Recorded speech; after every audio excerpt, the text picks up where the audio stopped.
Ladies and gentlemen, welcome to the live coverage of the Tasmanian Snooker Championship, played here at the Burnie Club in Tasmania. It's sponsored by Steadfast statewide insurance brokers and Vogue's our Tasmanian drop, and played here at the Burnie Club. I'd like to firstly congratulate the 32 players who have been at the tournament here this weekend, and we now get to the final. And the final, ladies and gentlemen, is between two of the most decorated Tasmanian snooker players, and we'll start with the 17-time Tasmanian snooker champion, Les Higgins.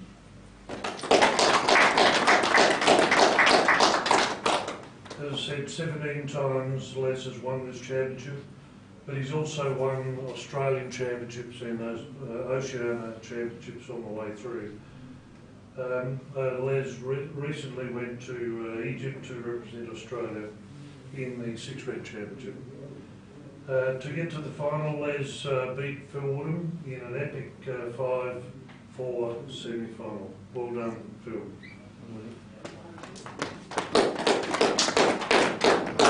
Les's opponent is the young upcoming player, one-time Tasmanian snooker champion. He won the championship in 2013, and in that occasion you beat Les in the final.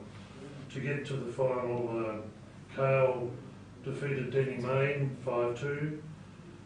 Cale is the current Australian snooker champion, under-21 snooker champion, and has just come back from Belgium, where he played in the IBSF World Under-21 Championship.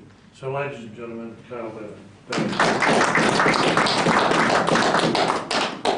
The streaming this afternoon has been done by Andrew Saltmarsh from Tasmanian Q Sports, and they do some excellent work. So, thank you very much, Andrew. The referees for this afternoon's final will be Bob Boucher from Devonport and Adrian White from Perth, Northern Tasmania. All the best.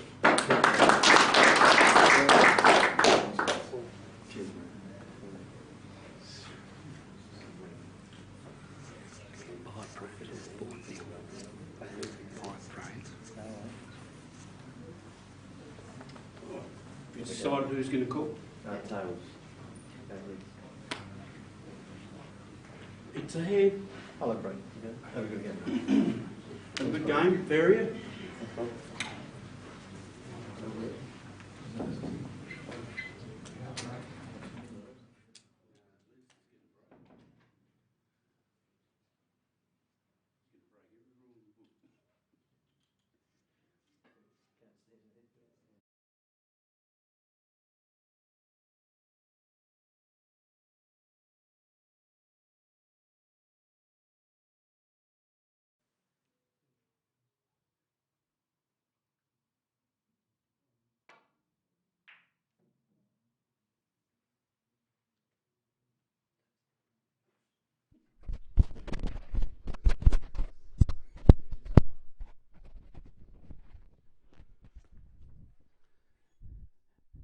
Good afternoon, ladies and gentlemen. If you've just joined me, you're watching a live telecast of the Tasmanian Snooker Championship final, best of 11 frames, between Carl Barrett from the Northwest Coast and 17-time winner Les Higgins.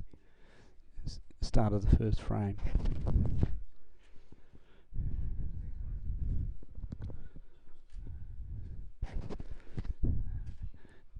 Telecast has been brought to you by Steadfast Taswide, is a major sponsor of the Tasmanian Snooker Championship this year, and of course the live stream courtesy of Tas Q Sports, Andrew Saltmarsh.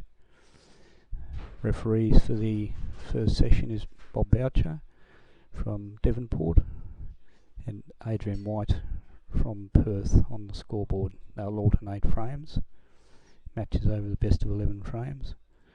They'll play 5 frames, or if one player leads 4-0, then there'll be a break.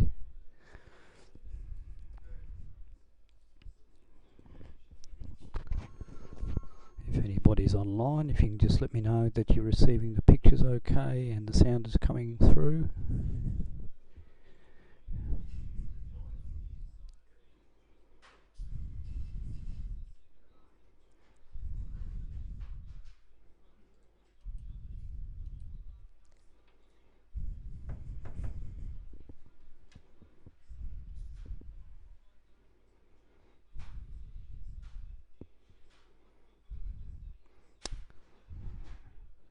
Those of you who don't know, that's Carl Barrett just striking at the moment, and 17-time champion Les Higgins will come to the table.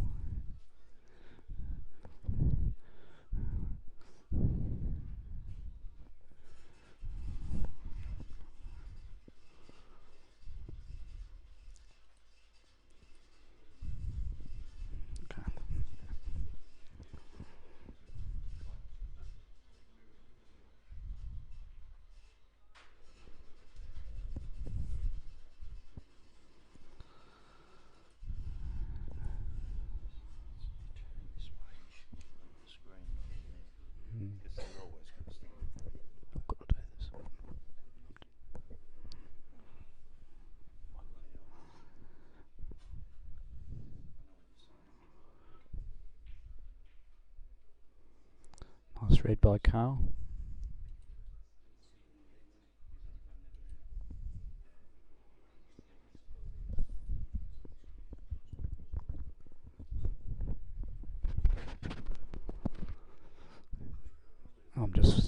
I'm actually watching the final out on the TV, and I'm trying to look through the glass doors, and just at the moment the positioning of the referee is just blocking me out of the play, so if I pause in the commentary you'll understand why.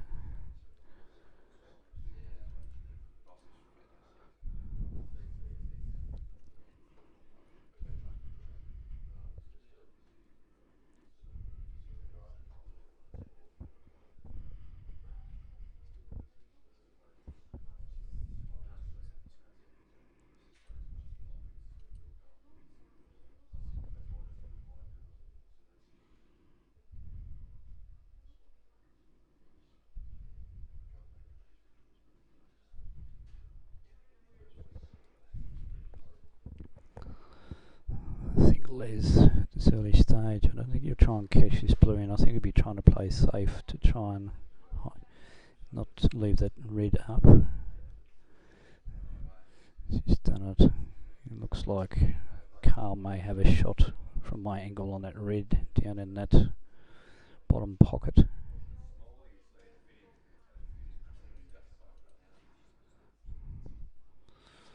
Early days, just if you've joined the telecast, Les Higgins made his way into the final with a come from behind semi-final win.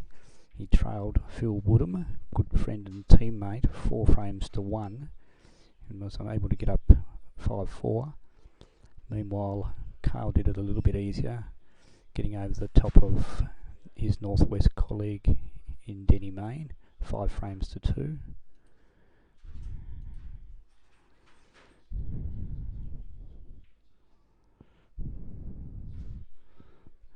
Nice shot by Carl, attempted safety, as he got the double as well.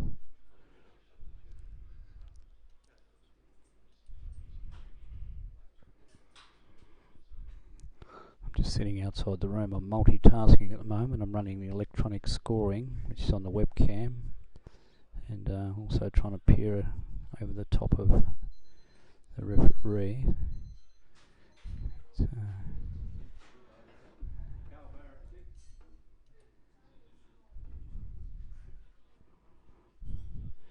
Match, just for those who don't know, all matches in Tasmania have been timed for about the last 10 or 12 years, so the best of 11 frame final will go for 5.5 hours, so it's not a half hour per frame. It's why it's been timed out. By and large, an average frame should take a half hour, but I'd expect these two players to be finished well inside that distance. And there are a number of contingencies to make sure that the final is not timed out.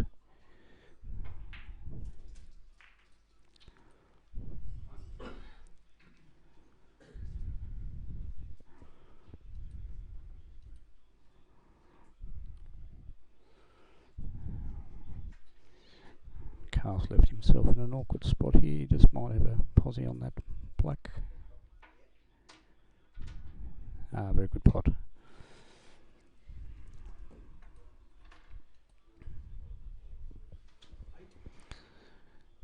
We've had some interesting games this weekend. Of course, the semi-final victory by Les when he looked down and out. He also had a tough battle with former champion Graham Pickett. They both looked mentally exhausted at the end of their quarter-final match, which Les managed to get up and win. And spare a thought for Kyle and Alex Pace. They both arrived back into Launceston on Friday afternoon from the World Under-21 Snooker Championship, which was played in Belgium. And they both looked a little bit flat on the Saturday in their play, but it has to be said that the longer the tournament gone, it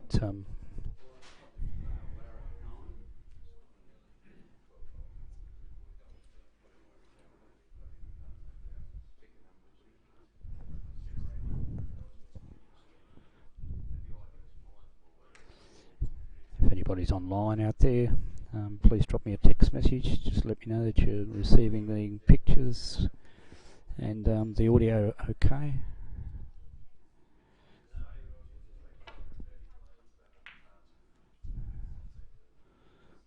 There's forced to play safety.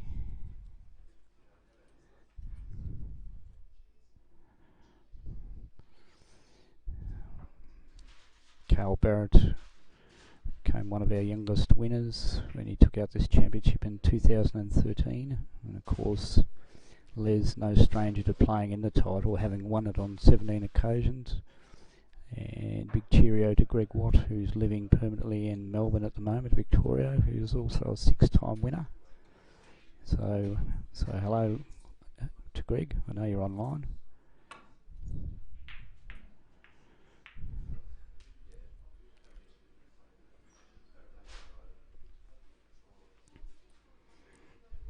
Early days, players are feeling themselves out, and you can see the Reds have gone into a very messy situation at the moment. And having said that, Carl's just popped off a nice red. I suggest he's going to try and trickle up over there behind the brown ball. Which he's done. Might be a little bit wide.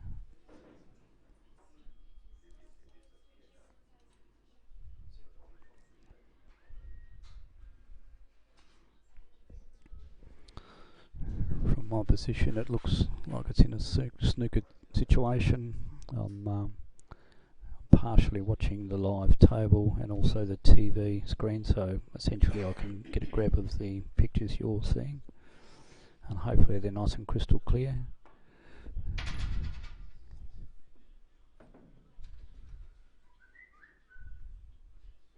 So a foul and a miss to me. So Bob Boucher is putting it back.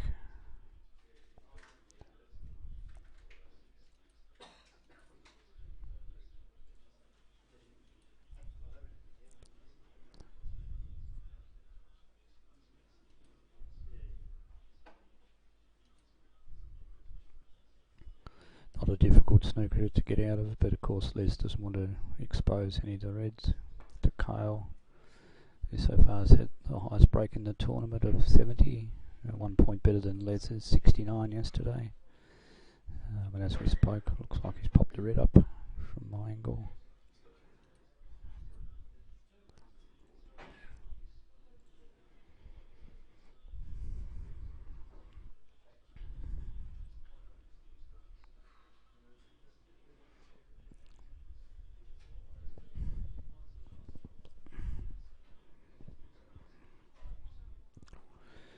And the 2016 championship has been played live from the Burnie Club, the northwest coast, and being brought to you by the major sponsor of the Tasmanian Association and Steadfast Taswide Insurance Brokers. So for all your insurance needs, if you're shopping around for a new insurer, please drop Steadfast Taswide, drop them a line.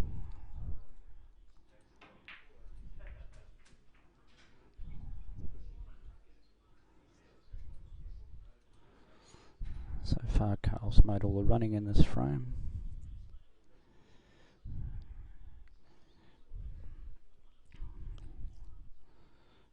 Bob checking to see if the black will actually go on its spot, and of course if it won't spot properly on that, it'll go to the pink spot, but it looks to be all clear from here.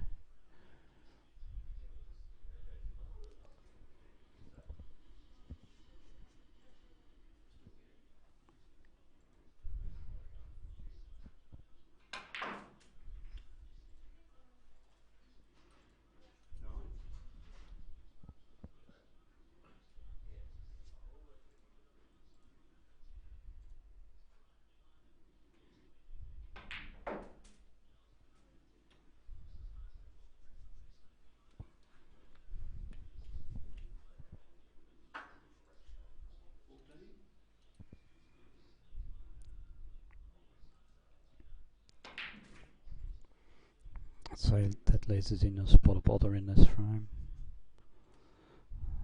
Carl looks to have the run of the balls at the moment and should put together a little break.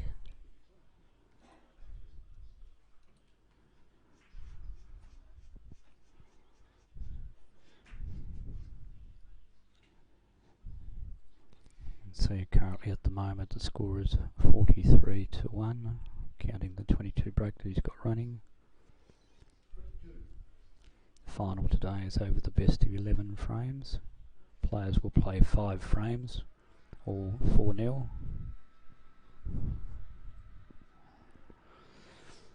And this telecast being brought to you by Tez Q Sports.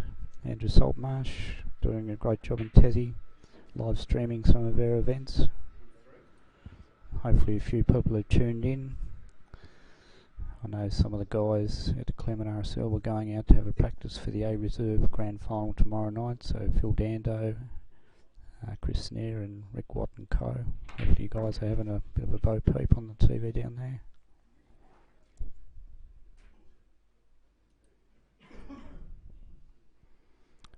Cheerio to Brother Dave in Hong Kong, who's come online and is watching the telecast. Probably about a 15-second delay, Dave.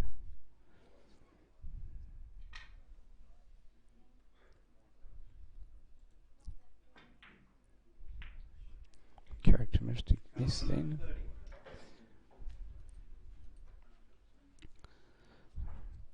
Quite a sizable lead, but of course there are still plenty of points on the table. 67 points by my quick reckoning. I think I can see 5 reds. And of course now that the black is exposed, albeit that there are a couple of awkward reds, Les might be able to make some small inroads into this big lead that Cale's got.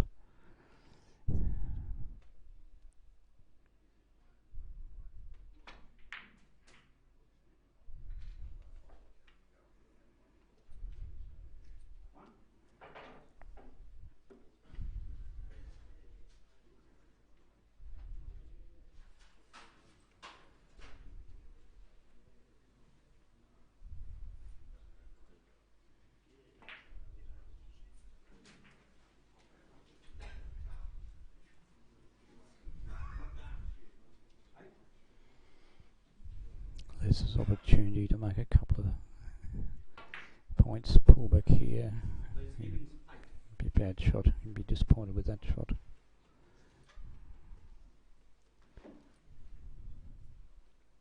Carl Barrett 51, Les Higgins 9. Tables at the Burnie Club have been running pretty true. But the tables you need to respect the pockets. Anything that's hit a little bit firm can sometimes pop up.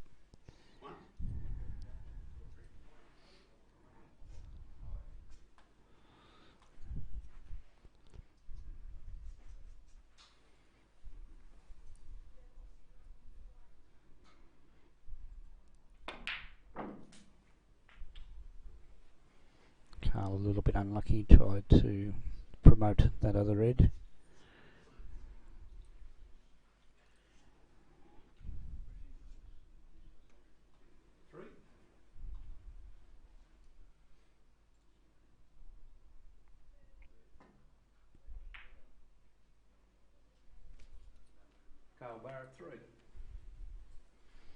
Today's final is over the best of 11 frames.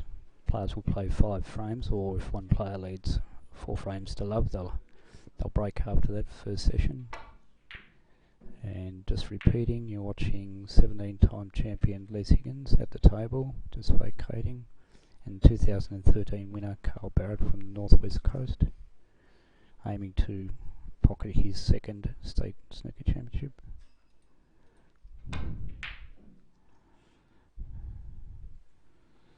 It's one that Carl would have expected to have got.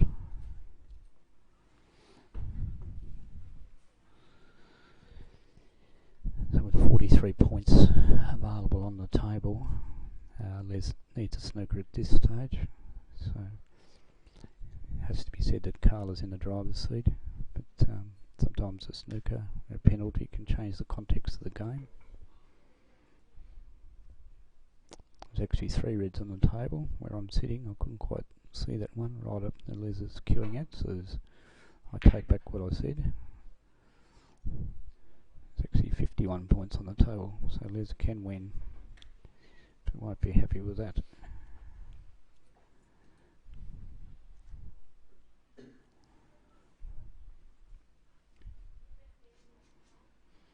The event this year featured 12 of Tasmania's best players playing in 4 round robin groups of 3. Of course, the last 2 qualified for the quarterfinals,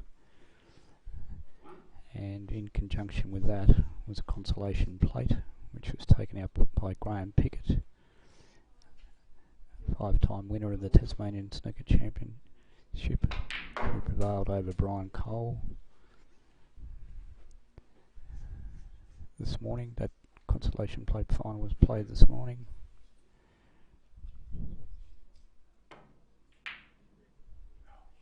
Carl Barrett 3. Pretty certain I've got the maths right now. Les needs snookers. Early days. Just repeating, if you've just joined the telecast, in the semi-finals were played this morning. Les Higgins prevailed 5 frames to 4 over Phil Woodham, after trailing Phil 4 frames to 1. Meanwhile, Carl advanced to the final with a 5-2 win over Denny Mean.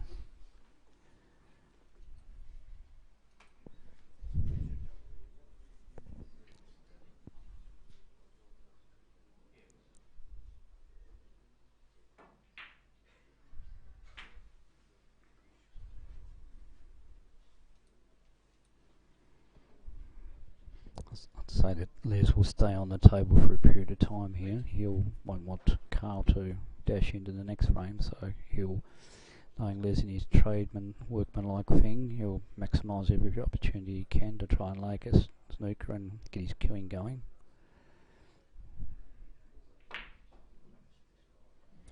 Attempting to drop behind the black, needed a kiss to do that.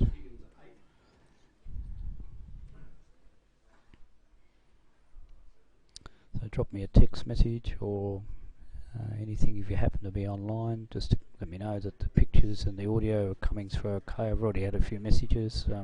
Hello to Tracy Barlis, watching the telecast live at home. Of course, partner Les playing in the final here today.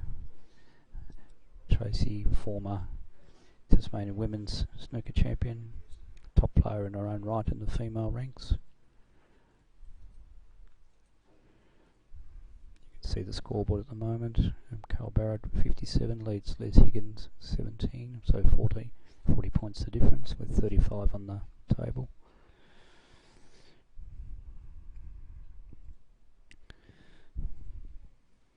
In the event this year, televised live streamed out of the Burnie Club on the Northwest Coast. Major sponsor Steadfast Taswide Insurance Brokers, and our other corporate partners in Wellers, Motor Inn, Nigel and Richard Morgan. Whenever you stay in Burnie, we always stay at Wellers Inn. That particular accommodation venue is literally 20-30 metres away from the Burnie Club, so great place to stay for the travelling players, interstate and locals.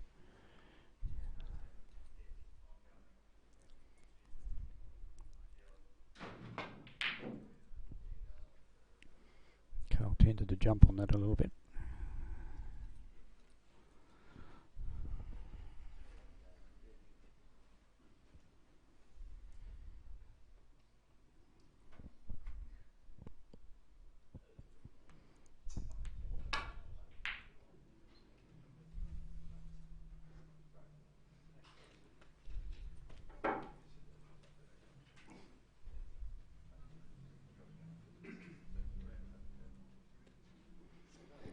hello to Kelly Bakes. She just sent me a message online.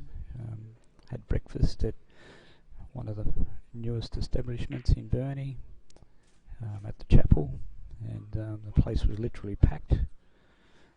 And the chapel was literally that. An old chapel has been converted into a cafe restaurant, and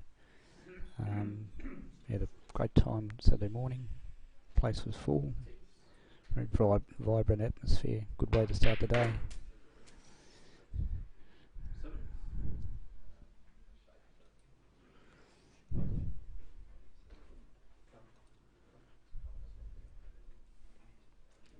Carl Barrett 7.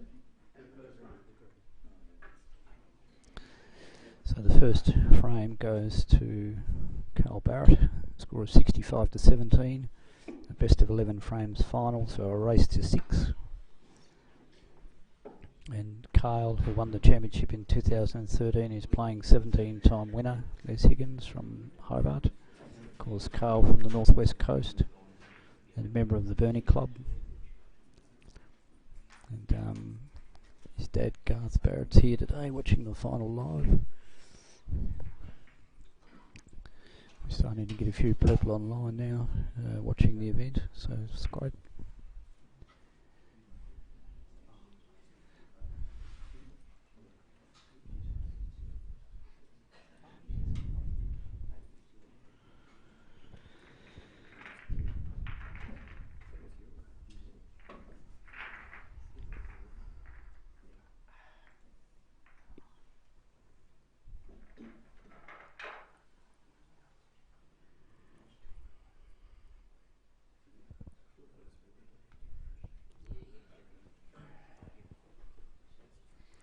Second frame, best of 11 frames, Carl Barrett to break. You can see that Carl's name is highlighted in red, so you can see who the breaker is or who's shooting at the table at any one time.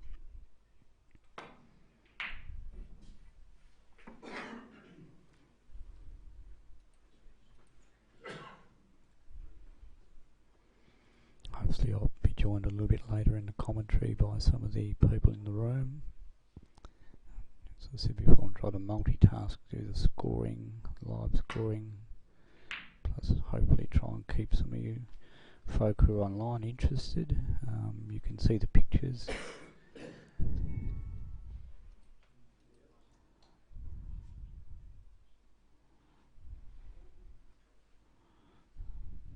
Live stream brought to you by Tez Q Sports, Andrew Saltmarsh, Phil Dando, Tony Cannon, those boys doing a wonderful job in Tassie, beaming Q Sports. So many people can sit in the comfort of their home, and we've got quite a good crowd at the Burnie Club. We're actually in the room themselves and also on the club premises, but we've also got a number of people online, which all goes well for our future endeavours.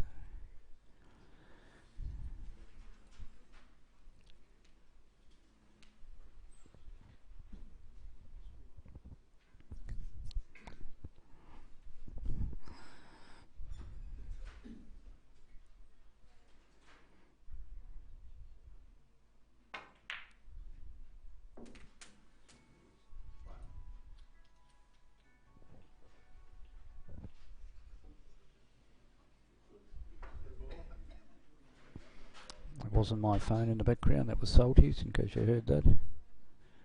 I don't know whether Carl, I think he got the blow. Hard angle I've got here, looked like he dropped short, but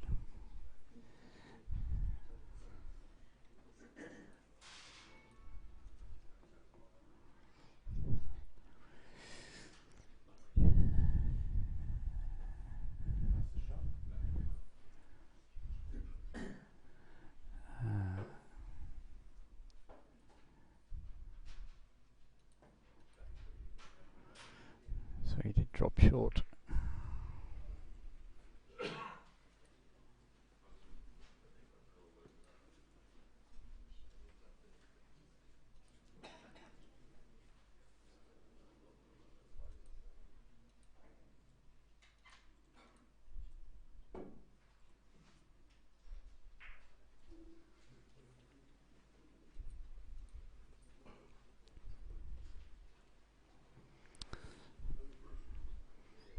just to update you, I've got a bad angle where I'm sitting. Obviously Carl dropped short on that blue, he tried to roll up on two, and so it was a foul and a miss. But no damage was done, obviously. In fact, a bit of a loose shot by Les, awkwardly trying to get out of it, and he's exposed the red, so Carl's off and running again in its frame.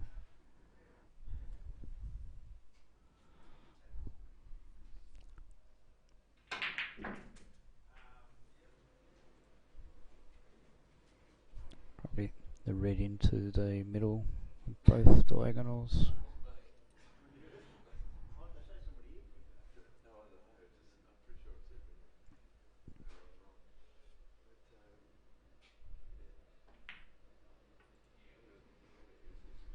Nice shot by Carl. As to say, he's looking pretty settled at this stage with a 1 frame to 0 lead, and looks like he's going to put a bit of scoreboard pressure earlier on in this frame as well.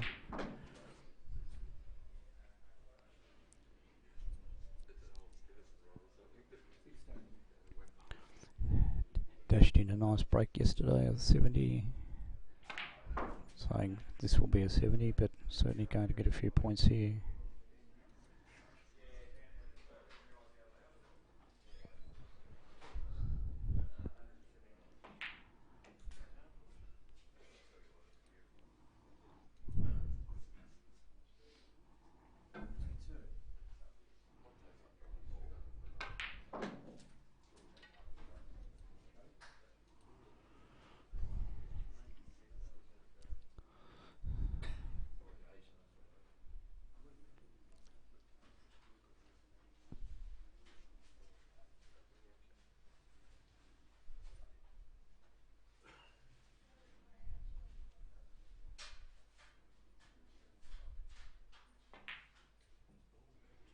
Bad miss by Carl. Expected him to go on and make something a bit more impressive then. So small window of opportunity for Les if that red ball, I think it's just poked out past that brown.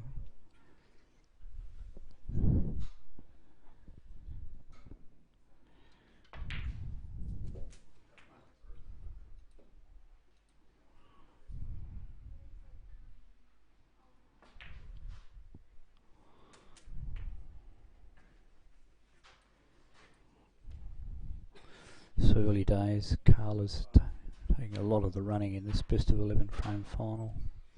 He's just trying to find a little bit of a groove. Played that with a lot of authority. The option of the brown or the yellow.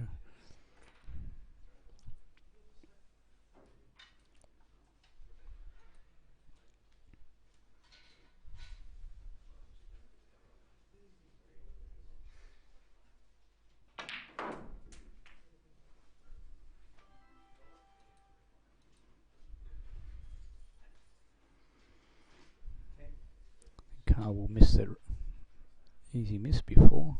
I thought he was going to go on and make it quite a reasonable break, but it's given Les a bit of an opportunity.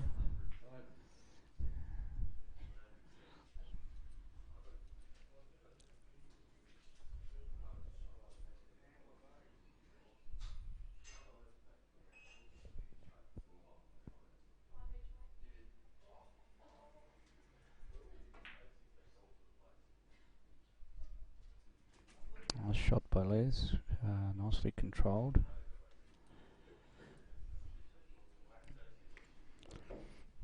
Just checking to see if there's a plant on or anything in the pack, but there's obviously be safety, hoping to bring it up behind the bulk colours. I'm just out of view at the moment, so I'll just have a look on the tilly, see what's going on.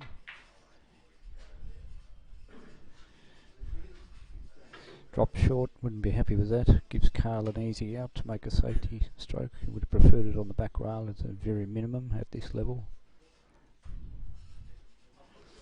But at least we've evened it up a little bit on the scoreboard.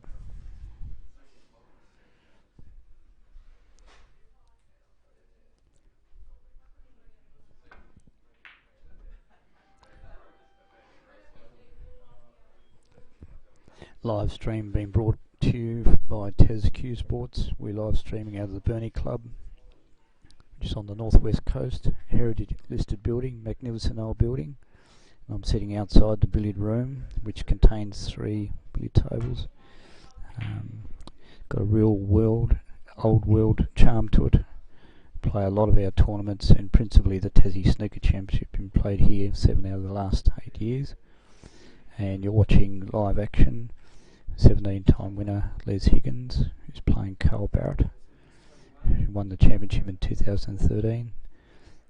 The event brought to you by Steadfast Taswide Insurance Brokers, a major sponsor of the Tasmanian Billiards and Snooker Association, also supporting the Southern Association or the Hobart area, Northwest Coast, which is your Burnie, Devonport, Ulverston region, and of course Launceston at the Launceston Workers Club, indebted to the support they've provided the last year or so, and we're looking to welcome them on board again in 2016 and hopefully longer term. And while I've been talking, I haven't been keeping the score updated for you, so I'll just catch up.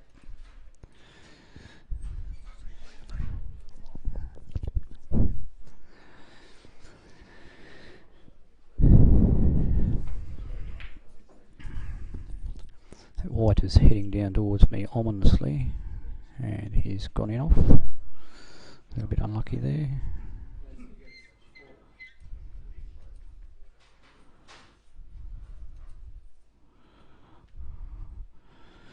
A little bit of an unlucky break there for Kyle. Just repeating earlier, Kyle and Alex Pace from Hobart returned back into Launceston last Friday.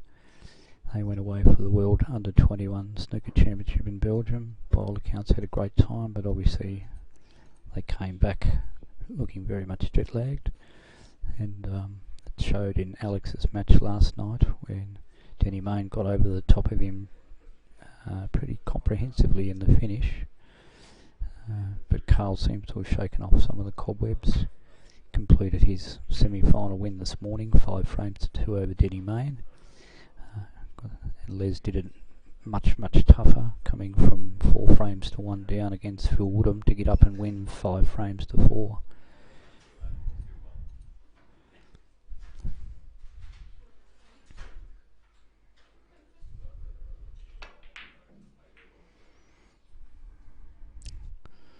Les tended to jump all over that stroke.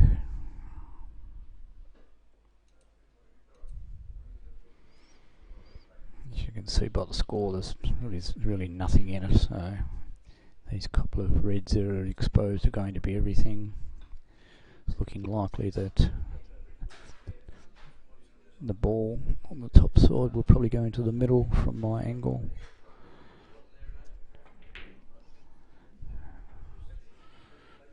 Great opportunity. I think Carl might have got a kick, so Adrian White will be cleaning the white ball. Yep, I've guessed right. What that means is that sometimes there's chalk or a bit of a grease mark on either the cue ball or the object ball. A lot of people will clean the white ball, but of course it might actually be the red or indeed a colour, so sometimes the referees will often clean the offending ball as well. Been not unusual for the referees to be asked to clean both balls or multiple balls in a frame. So this is a great opportunity for Les now. He should be able to just drop onto this black. He doesn't need to play this at pace. Electing to come out for the blue or the pink.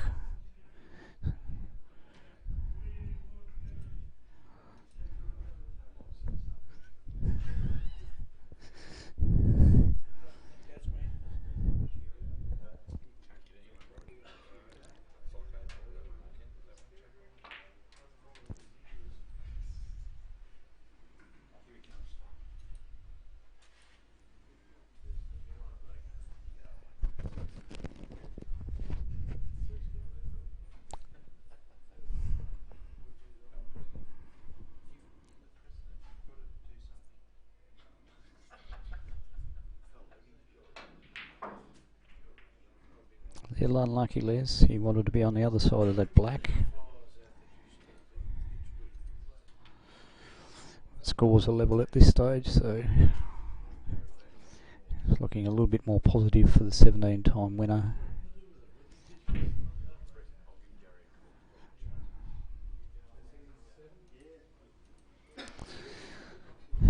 So evenly poised in this frame, but give Carla real opportunity to pot that red down the side rail, and of course with most of the prime colours are available, you'd expect that he might be able to do a little bit of damage here, particularly if he gets a good posse on one of the colours and able to promote one of the reds on that far rail, where you can see in the background where Bob Boucher is sitting.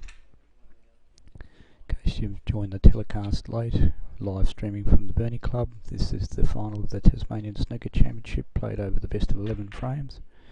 17-time winner Les Higgins is up against 2013 winner Carl Barrett. And Les has just come to the table. I'm hoping to be joined in commentary soon by maybe a Luke Webb or the President Rex Swain. So a little bit difficult at the moment, I'm just multitasking.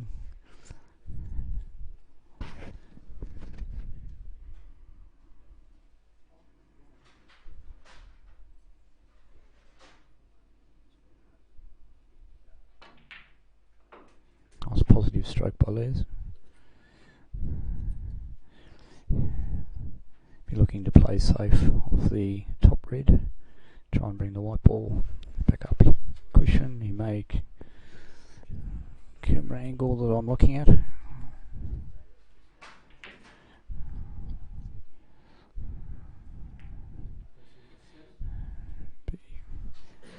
Semi-reasonable that shot, but Carl, as you can see on the long shot, he's got a free swing with the red down the table, and the way that he pumps the ball in is not beyond the realms of possibility.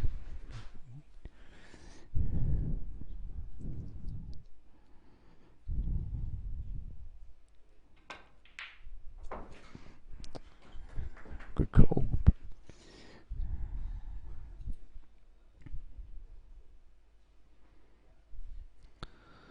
So looking up all the options, as you can see on the live stream, got that red, he'll be screwing back and trying to get right across onto the rail as close as he can. He's played it pretty well, got a little bit of length. Match is closed up, 39 points each. This last red is everything.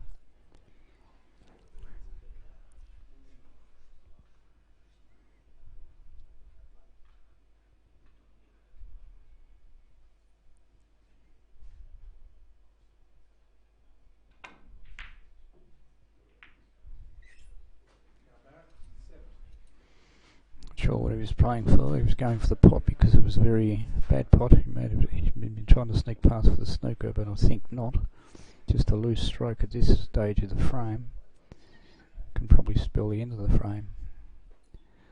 The Les of old would pump this in, come out, get on the black or the pink. Probably drop fractions short for the black maybe, or even the pink. No, it's looking alright.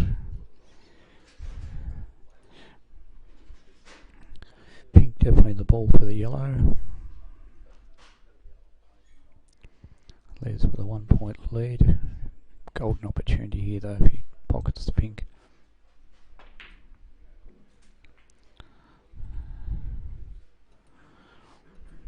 I have to say he's a slight favourite here.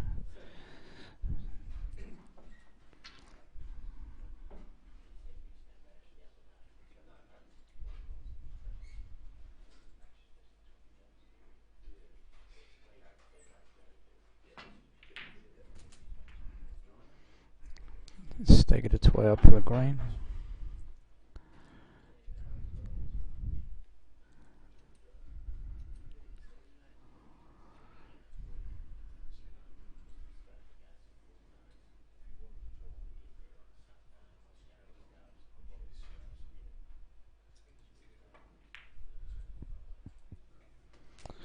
Played that very well. He's giving himself an angle for the blue. This is assuming, of course, that he pockets the brown.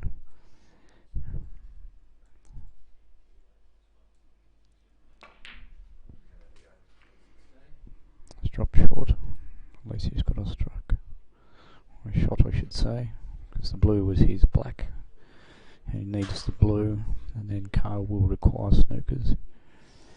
From the angle I'm looking, which is directly down the table, the blue looks like it might go past the black, but it's also high risk if he misses. He's weighing up the options, having a good look. A feeling that he might have a crack, figuring this is a good opportunity to close the frame out, but of course if he misses,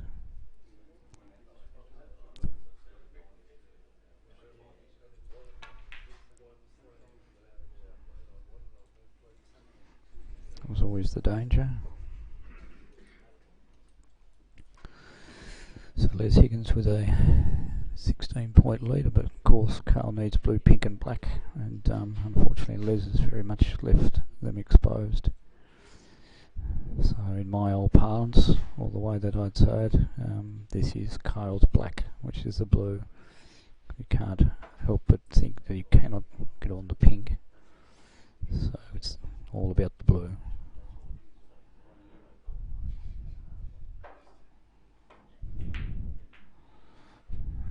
First part of the equation done. He's given himself a long pot. The way he's been seeing them over the weekend. Be no surprise if he bangs this in. And of course, all the viewers at home can see where the black is sitting up. So it's all about the pink. He's played it brilliantly.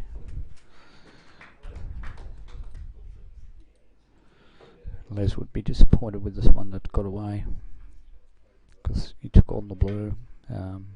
You could see that as the win, but it missed it, left it up, and the second frame goes to Cal Barrett.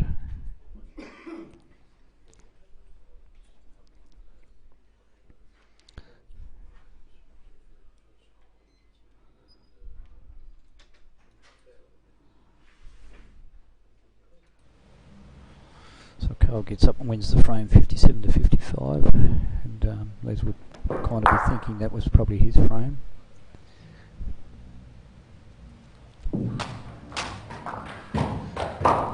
Carl Barrett on the Northwest Coast takes a 2 frames to love lead in the best of 11 frames final, being played at the Burnie Club on the Northwest Coast of Tasmania. Brought to you by the major sponsor of the Tasmanian Billiards and Snooker Association, Steadfast Taswide Insurance Brokers.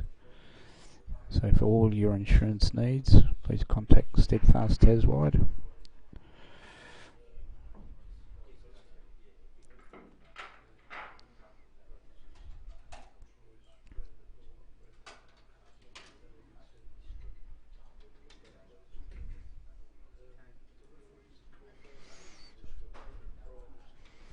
Quick cheerio and text from Paul Zoon, good mate of mine in Launceston, who's joined the telecast. He said the pictures and audio are coming crystal clear, so I hope we're presenting something out there that you can enjoy this afternoon. Hopefully this match has got a long road to run. Players will play 5 frames or 4-0 in the first session, and then they'll have a break of approximately 15 minutes. Just repeating, this is the best of 11 frames finals for a race to 6, and the live stream is being brought to you by Taz Q Sports, who've really grabbed a hold of televising Q Sports around Tassie in the last few years, particularly in the 8 ball.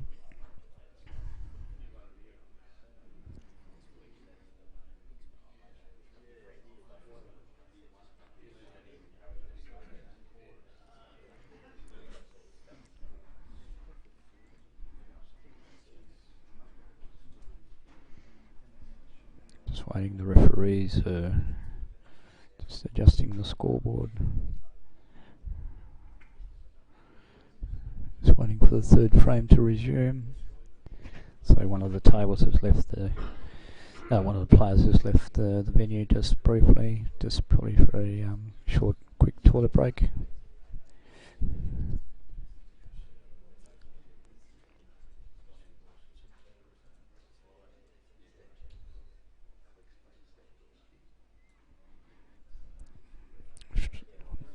I'm just trying to work out what the delay is. It's Les's break. So we're into the third frame. Les Higgins, 17-time winner, taking on 2013 winner Carl Barrett from the Northwest Coast. Excuse me. Break in the fifth frame. Yes.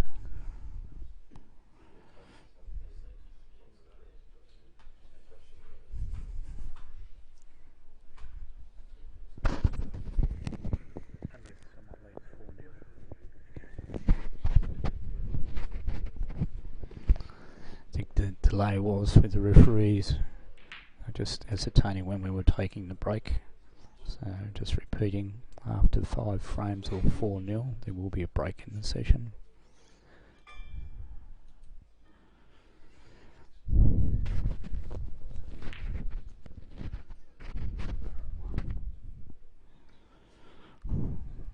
Nice shot by Kyle, not taking any chances, keeping Les wide. Les would still be maybe contemplating what if in the last frame. Potentially could have been 1 frame all, but it's 2-0, so got a little bit of work in front of him, but he always had to win 6 frames to win the tournament in any event, so nothing's changed.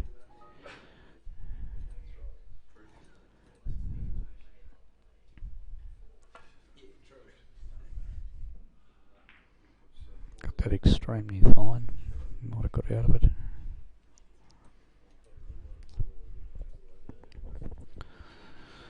We had a couple of epic battles over the weekend. Graham Pickett from Launceston, a past winner, played Les in the quarter-final match. A really absorbing and draining match for both players, which Les prevailed in. And of course in the semi-final this morning, Les got over the top of good friend and mate Phil Woodham, 5 frames to 4 after staring down a 4-1 deficit at one stage.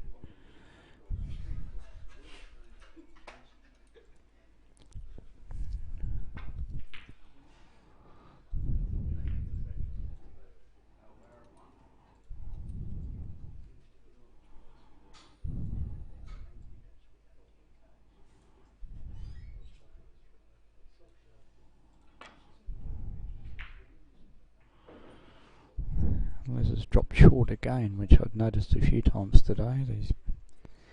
He's just not hitting the ball on top. The white generally would have been on the top rail, the old Les of old.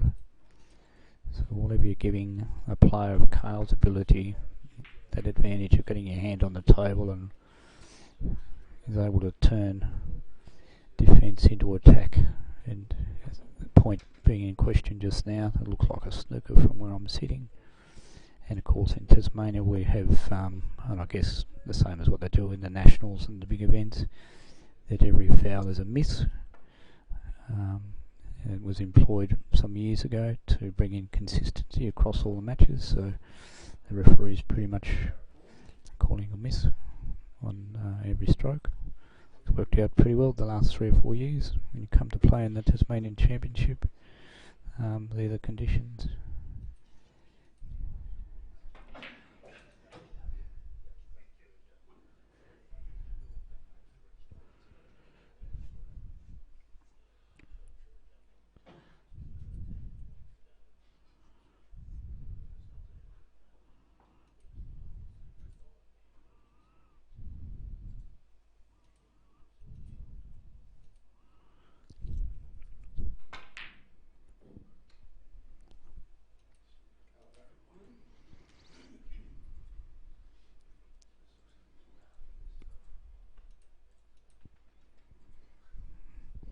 Just updated the live score.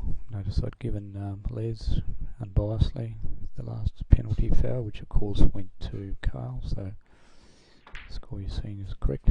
Carl is 7-0. Let's just potted a nice red.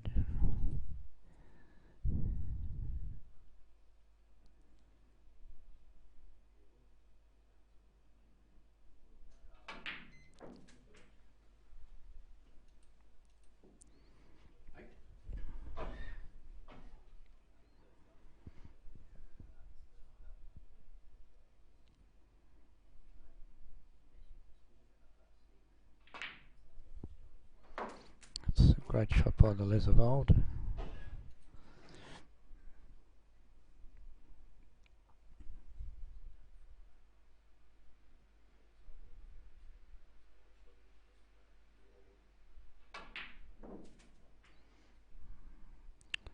nervous moments then, did wobble in the hole, but still at the table.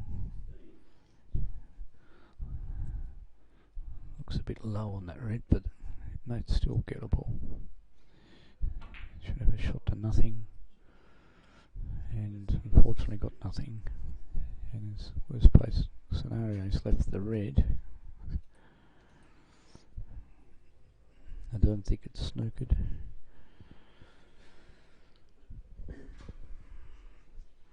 So in case you've joined us, we're in the third frame, best 11 frames final between 17-time winner Les Higgins playing 2013 winner Carl Barrett. Best of 11 frames final of the Tasmanian Snooker Championship. Live telecast out of the Burnie Club on the northwest coast. Brought to you by Steadfast Taswide Insurance Brokers, major sponsor of the association.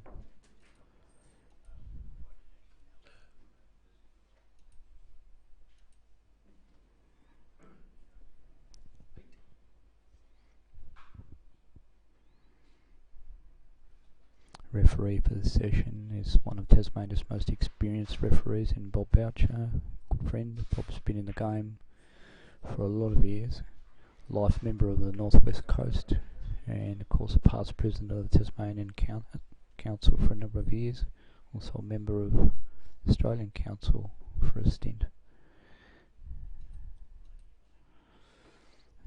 And his colleague refereeing duties today is Adrian White from Launceston.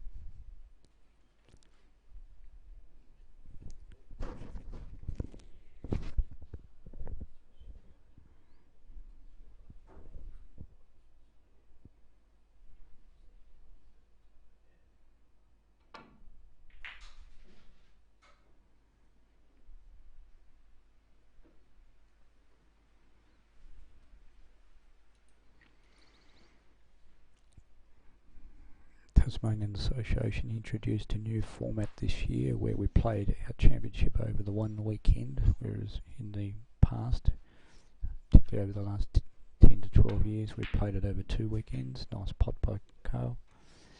We started matches on the Friday afternoon, and of course quarterfinals were played yesterday afternoon. 2 sessions of the semi-finals which were played Saturday night, last night, and completed this morning.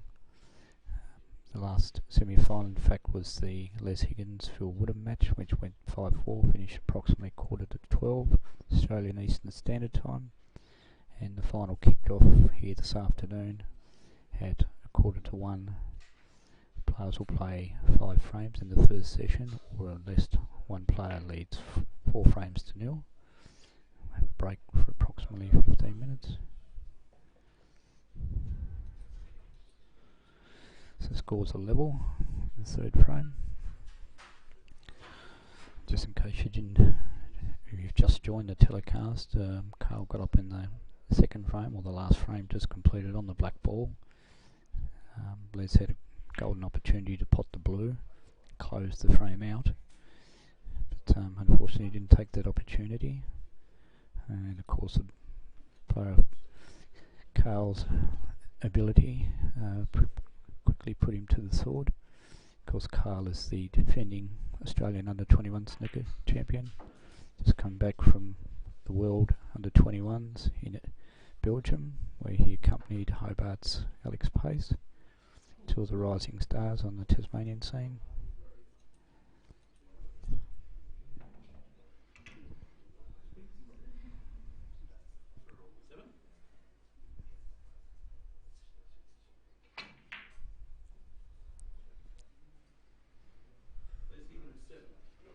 Again, let's drop short. He's will not be happy with that at all. It's given Carl opportunities, and you don't need to give Carl too many opportunities because he's a high break player. He knocked in 105 in his recent Northwest Championship, in fact in their first frame of the Northwest final, where he defeated Denny Main in the final.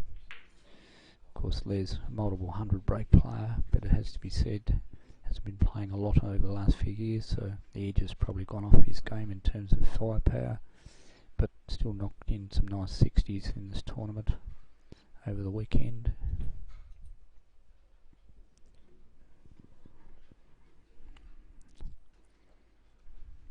Carl would probably be disappointed in that last stroke if he saw it in replay, because he's just left the door slightly ajar for Les here. We're playing the event at the Burnie Club, which is a heritage listed building in Burnie. Fantastic old building. We've played 7 of the last 8 snooker championships in Tasmania here at this venue. I'm sitting outside the billiard room watching the action through the glass window and also watching on the live stream. We've got a couple of cameras set up, also operating a live scoring system which we're webcamming. You're seeing it down in the bottom left hand corner of your screen. And of course we're running the traditional backup board in the room, which is the normal scoreboard, so got all bases covered, so to speak.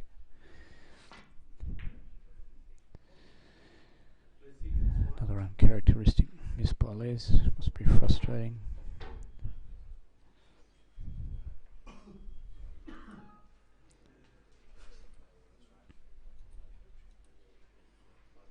Opportunity to put scoreboard pressure on, goes begging again.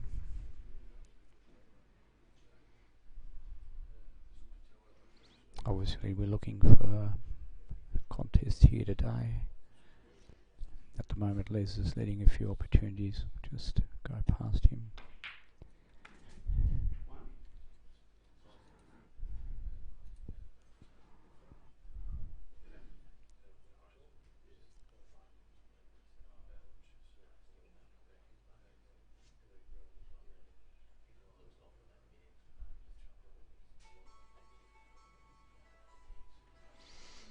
Players have stood up. The mobile phone has gone off in the room. The bane of a lot of players, and now the person, some confusion as to whose phone it belongs to.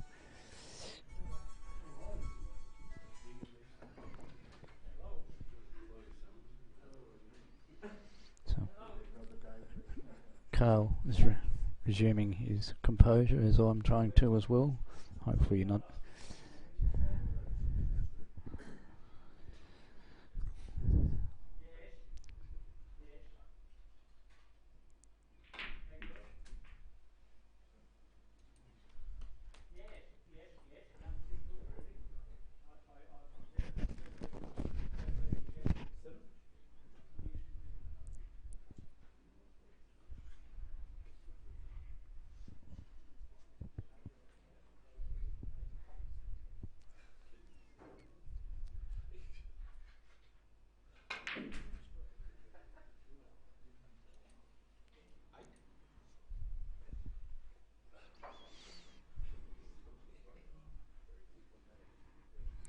Big cheerio to brother Dave, watching the action live from Hong Kong. He assures me that pictures and the audio coming through okay, and we've had a number of I've had a number of SMSs and texts to say that a number of people are online watching it, so we hope you're enjoying this final. Brought to you by Tez Q Sports.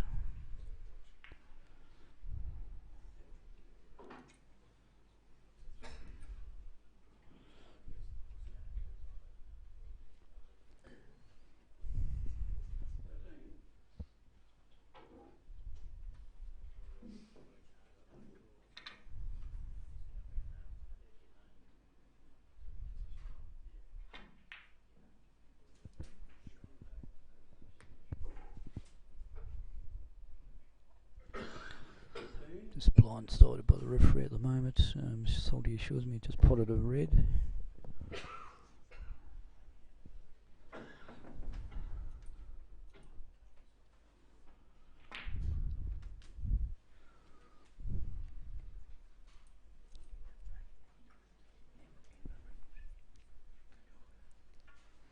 Referee for this session is Bob Boucher from the Northwest Coast, one of Tasmania's premier referees. Assisted in the action by Adrian White from Launceston. And course, over the weekend we've had Australia's premier referees, of course, probably in retirement mode. His name is Terry Collins, who's heading off to England for 2 months on Monday, but said he couldn't miss the action here this weekend, so he's sitting in the billiard room. Probably got his feet up after a long day yesterday, had to be said. Quite taxing on some of the limited referees that we did have, but all was good. We had some great play. And of course now we're down to the pointy end of the business with the best of 11 frames final between 17-time winner from Hobart, Les Higgins, playing 2013 winner Carl Barrett.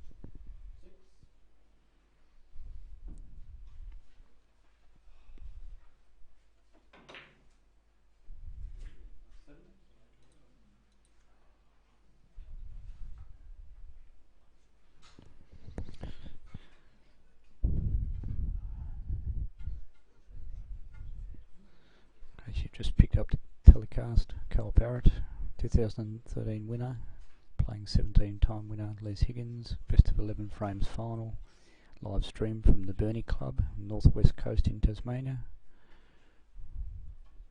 This is the third frame, best of 11 frames final.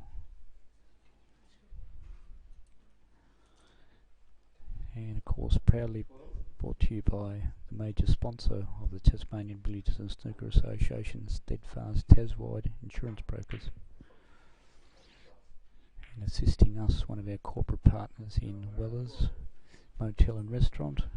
Of course that accommodation is situated less than 30 metres away from the Burnie Club itself, so everybody who ventures to Burnie stays at Wellers whenever we have tournaments at the Burnie Club. So big hello to Nigel and Richard Morgan, always grateful for your support.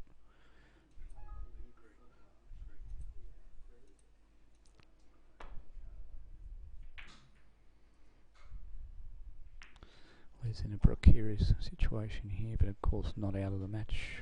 Math still in his favour.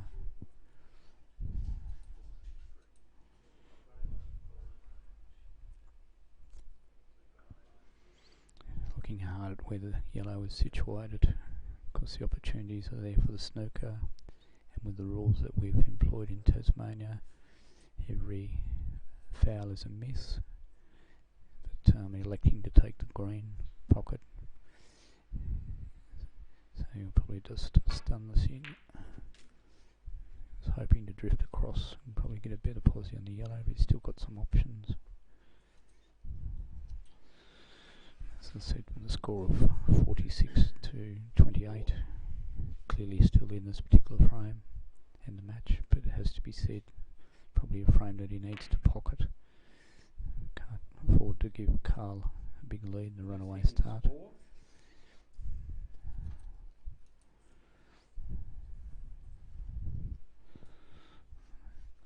Thought he might give me an idea of the angle, whether it's a snooker or not. I can't quite see it from my vantage point, but Carl's got down pretty positively. Looks like he can kick a goal and hit the yellow direct, so Les would probably be disappointed with that stroke. In fact, he's given himself an opportunity to lay a snooker and has done so.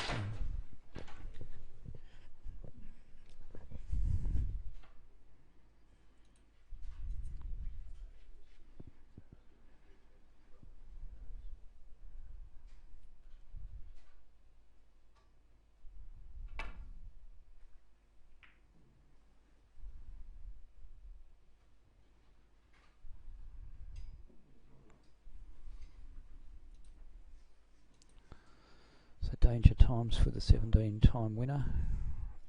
Les Higgins with Carl Barrett on the table. Just about to put him to the sword, I feel.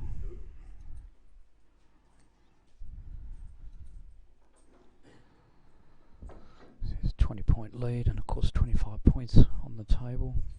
Just repeating, this is the final of the Tasmanian Snooker Championship, played over the best of 11 frames. So a race to 6.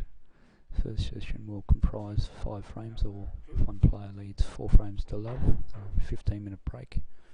Carl would be pretty happy with that shot, irrespective of whether he got the snooker or not, keeping the pressure on Les.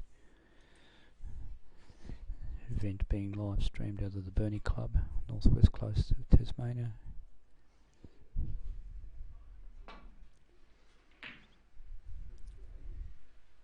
And of course brought to you by our major sponsors in Steadfast Taswide Insurance Brokers.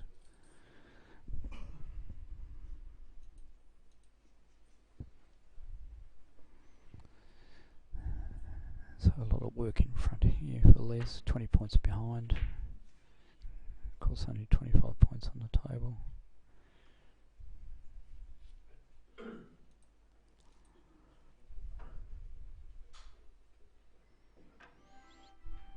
This frame is shaping up like the last one, where Les had golden opportunity to win the frame on the blue. Unfortunately jawed it, and Carl was good enough to clean up the blue, pink and black to go out to 2 frames to nil lead. So Les looking to claw one back here, but a bit of work, particularly where the black is situated.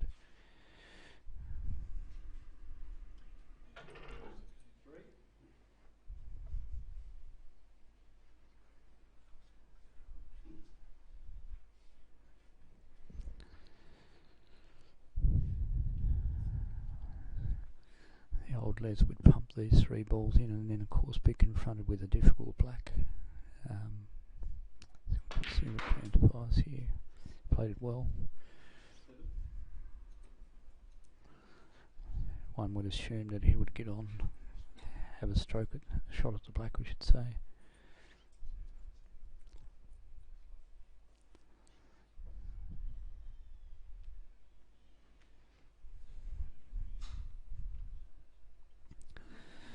So shades of the last frame, where the 17-time champion has opportunities to steal the frame late, but as you can see on your TV angles, Les needs the lot, and the black clearly is not on. But first things first, needs to pop the blue, the pink.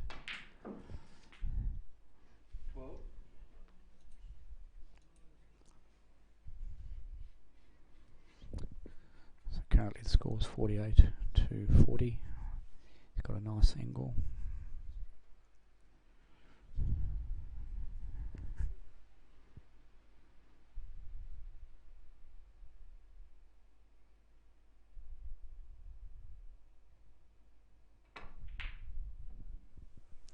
It's overhead it. 12, Les Higgins 40, Carl Barrett 48.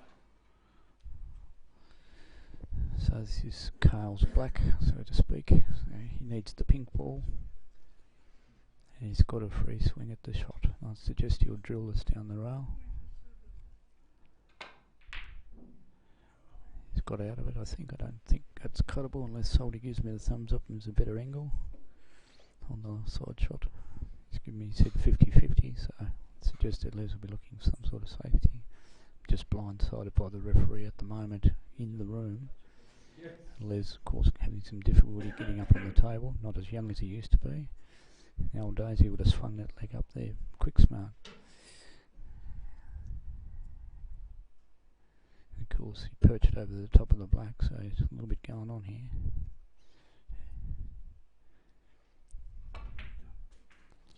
So he's in fact potted out. So we're down to the same scenario as the last frame.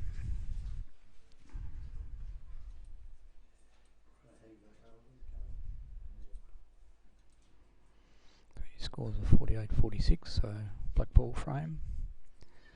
And it would be an understatement to say that the 17-time winner definitely needs this frame.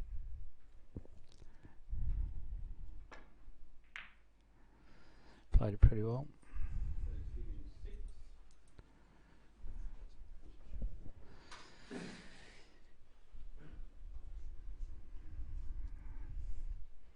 Quite a bit of tension in the room. I could see the billiard room, which is packed. Everybody hushed, and a few people standing. standing behind me out in commentary.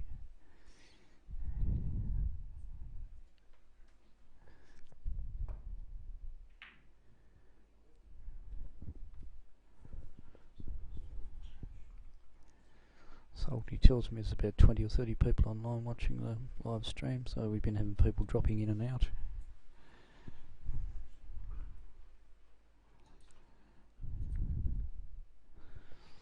Just been joined in the background by club manager Tim Burkery, who's supported the guys in the event over the last couple of days, looked after us in various tournaments throughout the last couple of months. We've played a number of events here at the Burnie Club. Heritage listed building, wonderful place to visit.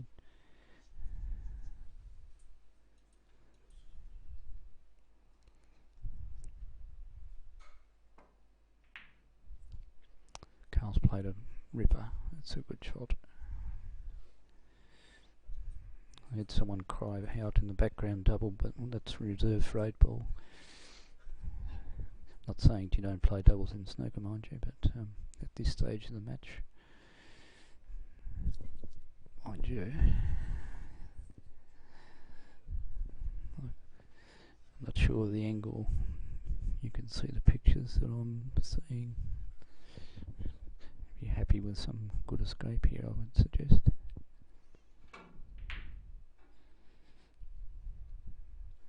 He's had a bit each way there, I think.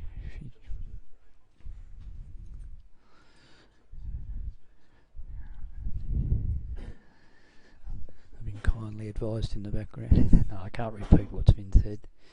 I've got a cheer squad here urging me on.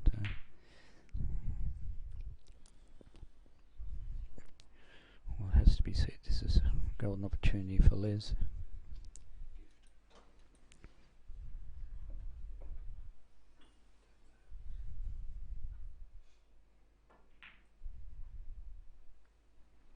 So the third frame goes to the 17-time champion.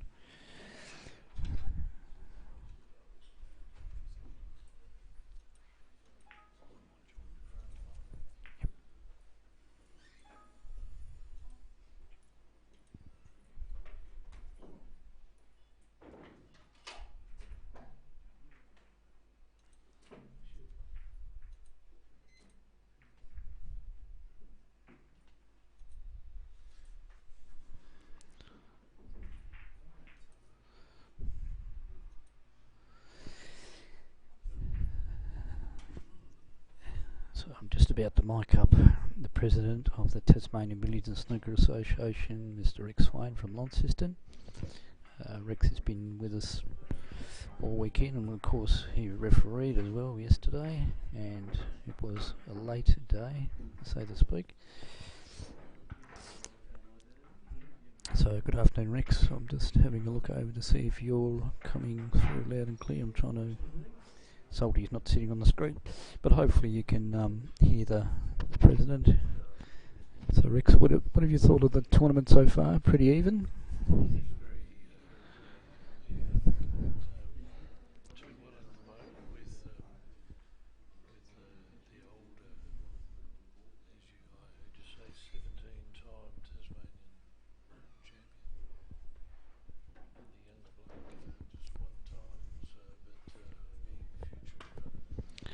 Yeah, absolutely. Also the Australian under-21 snooker champion, and just come back with Alex Pace from a stint over in Belgium where they played in the world under-21. So they looked pretty much like they'd been through a washing machine when they arrived back into Launceston on Friday afternoon. But Carl's shaken off the cobwebs and of course made his way into the final.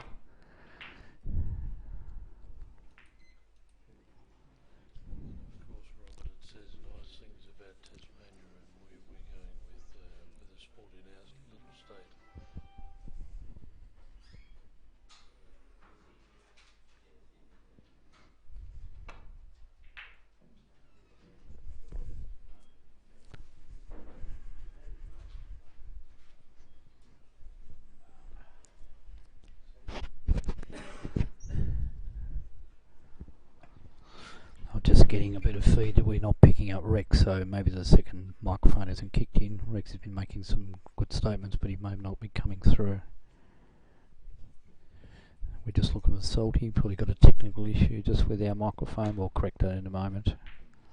Thanks for the guys who've been sending us some messages, so I'll just keep it going here at the moment.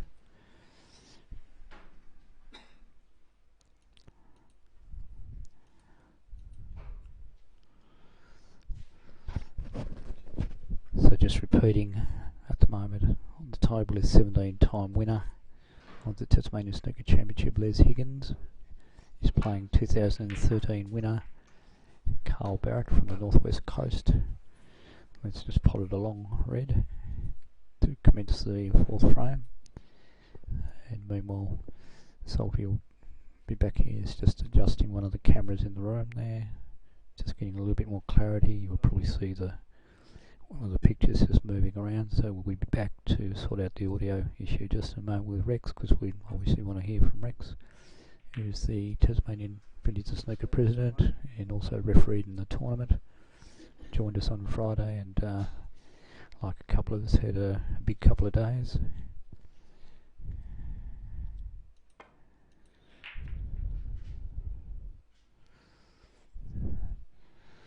So early days in the battle in the fourth frame.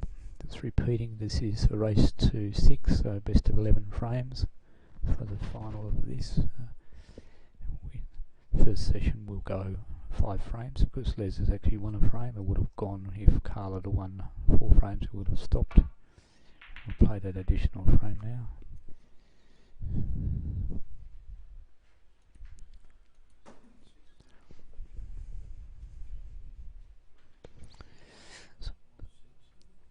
So Salty's back at the moment, and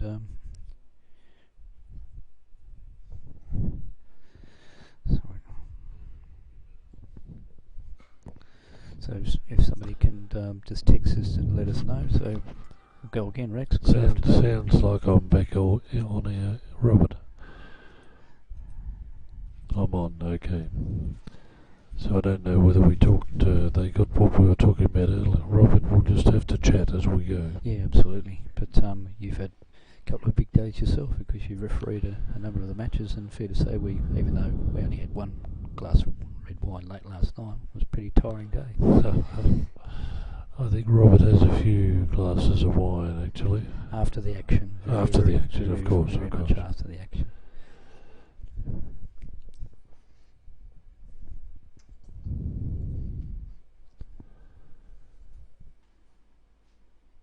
Robert, I don't know what you've been talking about, but we probably need to give a plug to this Tasmanian Open we're proposing here next year. Yeah, absolutely. There's some good vibes around Rex in terms of running a national ranking event, something that Tasmania's never hosted. Of course, we've run a number of events, but nothing of that particular magnitude. The AGM of Australian Council is just a few weeks away. We're putting that on the table. We've already talked to our Australian President about it. But it should be exciting times for some of the Tasmanians. Yeah, absolutely. For a lot of years now, we've been going to the bigger island, and of course it would be great to hold something in Tassie for the likes of Carl Barrett and Alex Paces, Josh Burns, Cooper Deadmans, those sort of players. Yep. And also Luke Webb, who's just behind us at the moment, giving some other commentary. Yeah, and just on Luke, he, Les and Tracy Barlis only a few weeks ago returned back from Egypt, where they played in the World 6 Red Snooker Championship. Great experience by all accounts, there for nearly 3 weeks. Well, Luke is just a 26-year-old, so he's the sort of player we need to come on again. Yeah, absolutely, Rex. Just in case you've joined me late or joined us late, it's Rob Higgins and Rex Swain, Rex being the president of the Tasmanian Snooker Association from Launceston. Of course, I'm from Hobart. We're live streaming out of the Burnie Club on the northwest coast. This best of 11 frames state final has been brought to you by Steadfast Taswide Insurance Brokers, major sponsor of the Tassie Association, and of course coming on board with the Southern, Northern and Northwest Associations.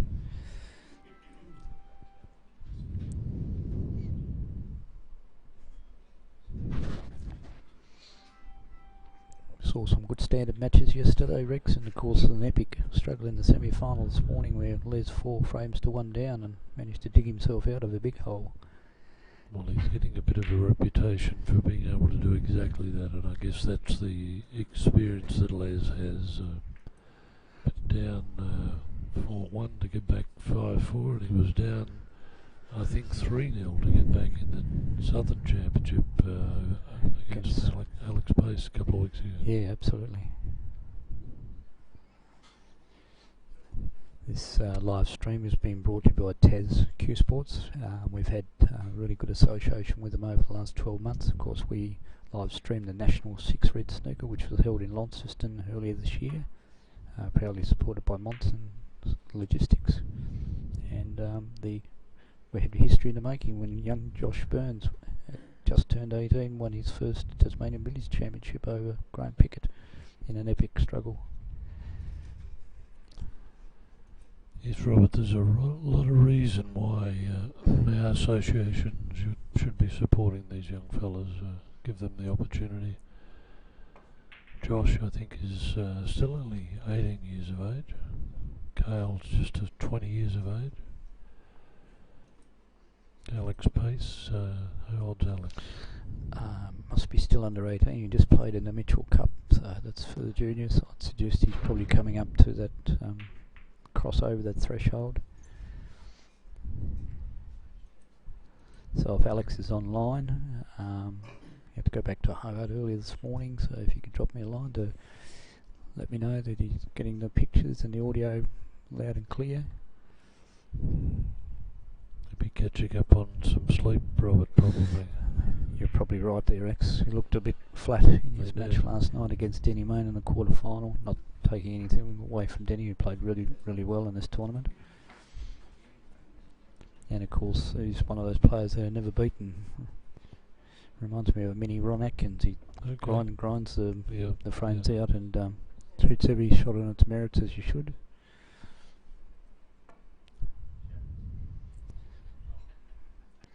White ball struggling its way up to the red, so this looks like he's got reasonable safety, I think.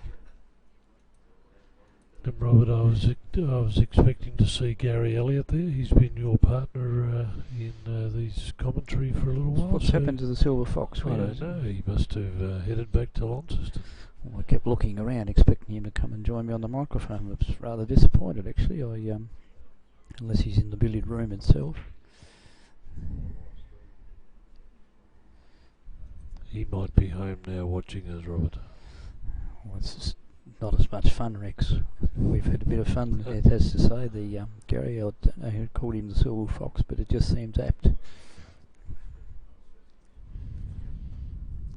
So, Gary, if you've left the venue, drop me a line, mate. We're actually missing you.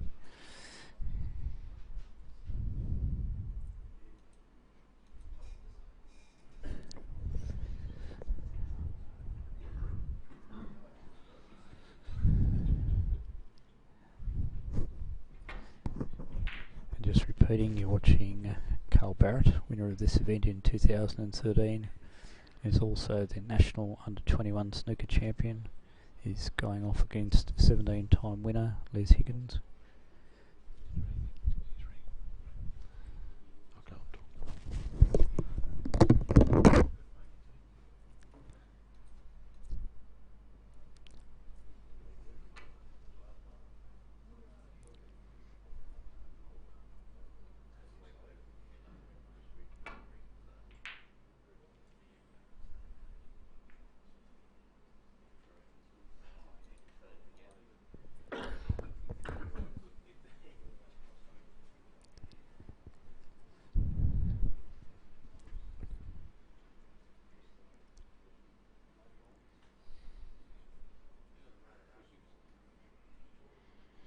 Just repeating, this is a best of 11 frames final match, so it's a race to 6. But we will be having a break at the end of frame 5 for about 15 minutes.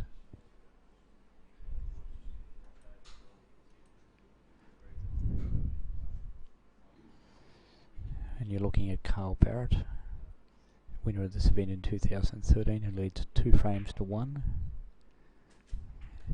And looks to have a few exposed reds here to put a bit of a gap between himself and Les in this frame.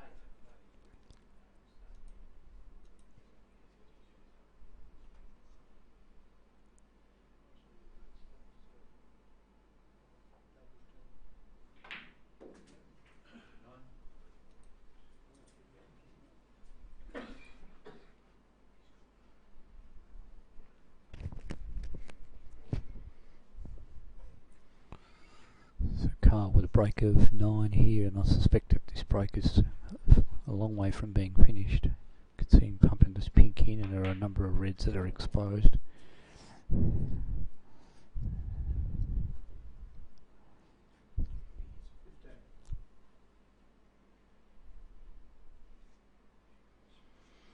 I'm sitting outside the actual billiard room itself, but I'm looking through the glass windows, and I'm also watching off the TV monitor, so I'm getting varying angles, but from where I'm sitting, I'd suggest that Carl is in for a reasonable break here. The reds look pretty congested, but a player of his calibre, the way he's been working him here this weekend, I can see something in the 40s or 50s coming up here, so spells a bit of doom for the 17-time winner.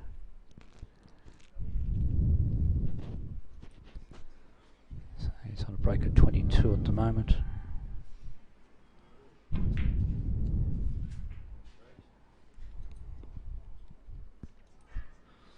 And Rex, I guess the other news that we probably should be discussing, we've been tinkering around the edges of introducing a statewide ranking scheme in Tasmania, which would probably correct a couple of aberrations that we had in recent times. So we hope that process will evolve in the next couple of months or so. So next year's format, whilst it might still only have 16 players, we may be able to select some wild cards from the Tasmanian Association point of view, which I think would be great. Young Josh Burns, who was runner-up to Graham Pickett at this venue last year, going down 6 frames to unfortunately finished down in his area championship, so he wasn't selected for this event. So. Yes, it was one of those little situations that we probably need to correct. Josh was the runner-up last year. Run into a in-form Bobby Boucher in their championship and didn't make the cut for here. Well, he's too good a player to miss out like that. Yeah.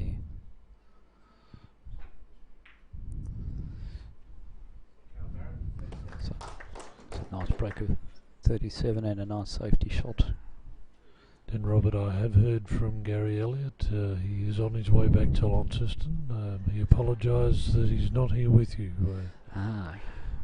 So that explains it. I was looking in the billiard room and there was a sea of faces in there. I couldn't see him, so I just assumed he'd taken up a better vantage point or got a better offer.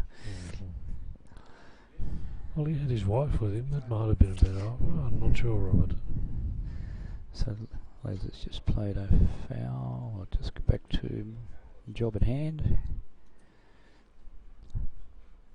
And just repeating in Tassie, over the last few years we've employed every foul is a miss to bring in some consistencies. Probably seems like it's a harsh rule, but because we use a combination of accredited referees and the players, it takes a little bit of the guesswork out of it. This is the Tasmanian Championship in our premier event, so we referee it at the highest level, and some of the top players expected to leave the cues here and expect to be foul and missed, and it's amazing the number of times you put the player back and they hit the ball. The referee was very pleased about that.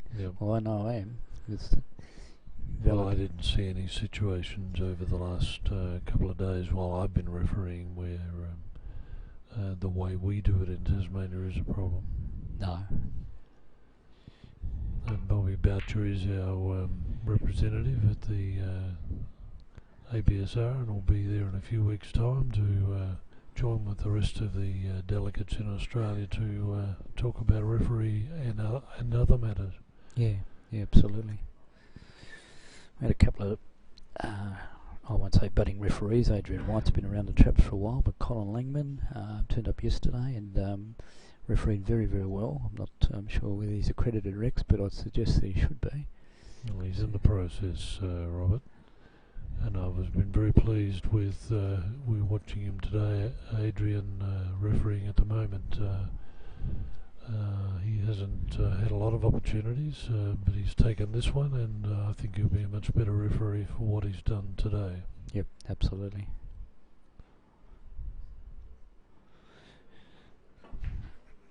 And a course, we can't forget that other old silver fox in Terry Collins, who's he's made he got a leave pass. I don't know how, but he's made it up to Burnie here this weekend. He flies out to England for 2 months on Monday.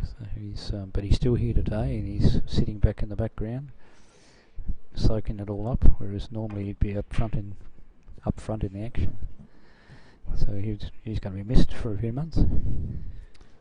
He's an excellent referee, Robert. Part of that group of 2 or 3 referees from Tasmania: Tommy Watson, Terry Collins and Robert Higgins. It's the original 3 Musketeers.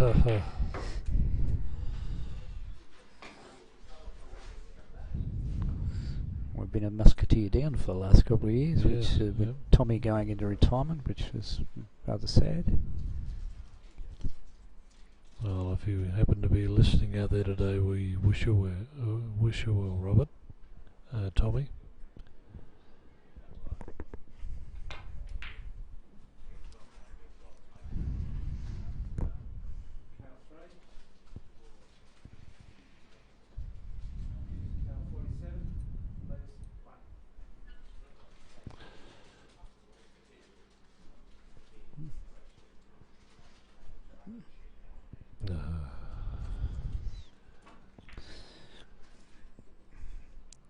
We've just heard that David Higgins is online in Hong Kong. I hope it's a lovely day over there, David, and you're enjoying this telecast of the Tasmanian Championship. Yep, Dave is the patron here in Tasmania. So it'll be 12:30 Hong Kong time, so daytime over there. So he's having a bit of a bo peep at brother Les, who's not faring so well at the moment. 2 frames to 1 down, and a little bit behind in this frame. And of course a race to 6, best of 11 frames final. And Les's opponent, Les, the 17-time winner, is playing 2013 winner, Northwest Coast Carl Barrett, also the national under-21 snooker champion. And you're watching the live stream brought to you by Steadfast Taswide Insurance Brokers. So for all your insurance needs, please contact the friendly folk at Steadfast Taswide. Looks like Les made a bit of a clanger foul I think then. there was a foul and miss. Gone in off. Yep.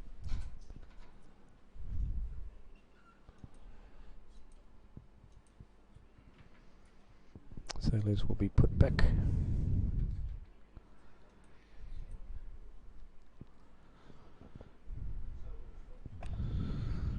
And the weather that Dave's enjoying over in Hong Kong is rather hot.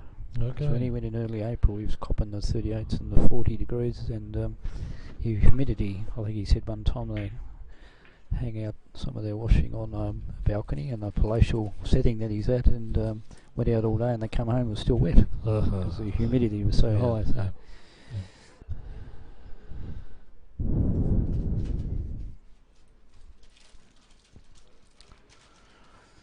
But the weather's starting to warm up a little bit in Tasmania as we move out of winter. Yeah, we had a dirty day in Burnie yesterday, Rex. It was a bit of Armageddon type stuff, black all day and rain. And but for those people listening, with the Tasmanian Open next year, our first Tasmanian Open, book your fares because it's nice in Tasmania around about May next year. April, May. We'll get the dates out as soon as we can. We'll be talking about it at the Australian Council meeting in a couple of weeks' time. Yep, that's right. You're talking about your October annual general meeting at Mounties, guest Rex. Yep.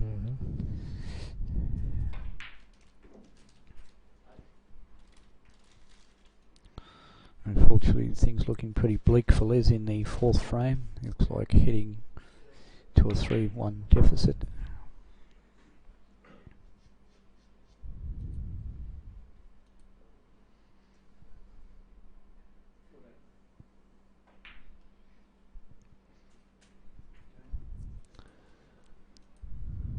Carl looks to be on a bit of a roll here. Of course, Les had a golden opportunity in the 2nd frame when he missed an easy blue to take it to 1-all, and even though he did pinch the last frame on the black ball, it has to be said that Carl's been travelling the better of the players at the moment.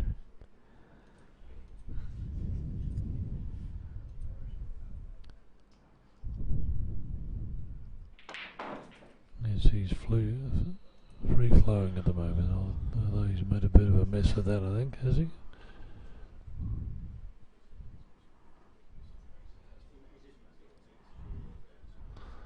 Well,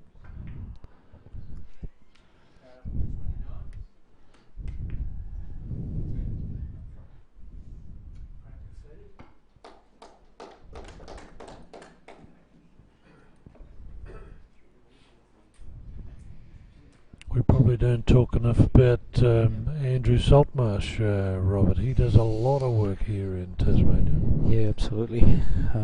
Salty travelled down to Hobart last week to live stream the A-grade grand final, so he travels everywhere with his sidekick Chris Cherry, so good to see both them back here today. But I got a feeling he's getting some bad vibes because he's that busy that some of his work in Launceston's been left undone. So we'll have to talk to him about that soon. But we certainly like the idea that we have a good relationship with the Australian 8-Ball Federation, especially here in Tasmania, because I think that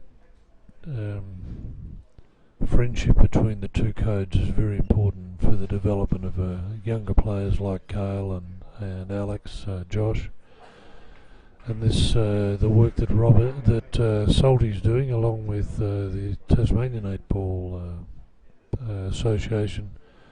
Very well done. Thanks very much, Salty. Yeah, well said. It's often there's people just behind the scenes go unheralded, but we certainly appreciate it from our point of view. And big thanks to Phil Dando, Tony Cannon, and those sort of guys, and Troy Redlings with TasQ Sports doing a great thing. And the fact that people can sit at home and watch this event live, Hobart, Hong Kong, anywhere in the world, be on the YouTube live stream later on, so we've got something there for posterity and as a permanent record.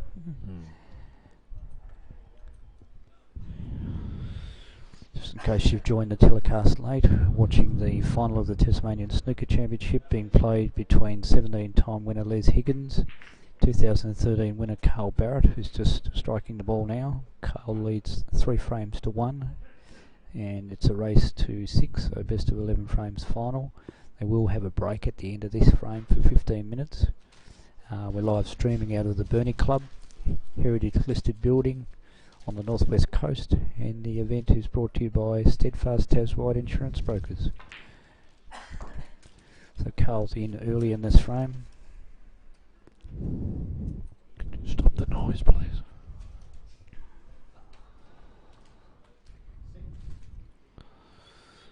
And whilst the scoreboard is against Les, let's not forget Rex. Earlier this morning, Les was staring at a 4-1 deficit against Phil Woodham in the semi-final and clawed back to win 5-4. Yeah. So He's you can't very, even write him off. Very capable of coming back from here.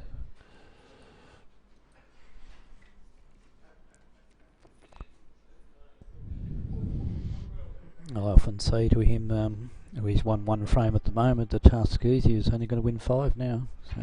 Yes, that's right. Oh.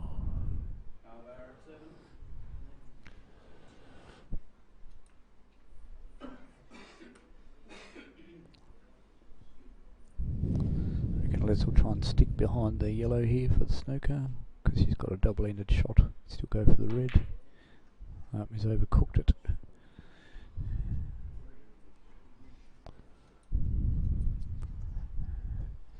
In fact, he tried to stun across him behind the brown of the green. I think he's given Carl a reasonable option to get out. Just down, drop it on the bottom rail, which he's done.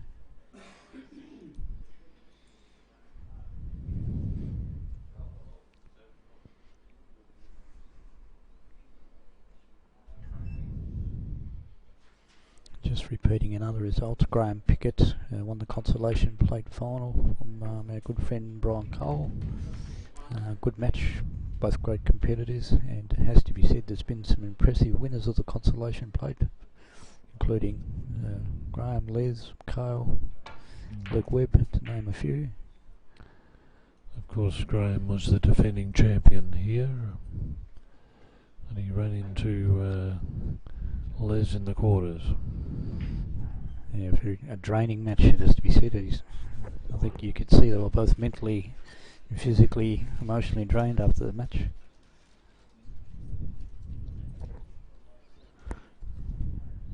What's happened? Les has just asked for a clean of the white. He might have got a kick. Okay, yeah. And of course, he's taking his time because he sees an opportunity.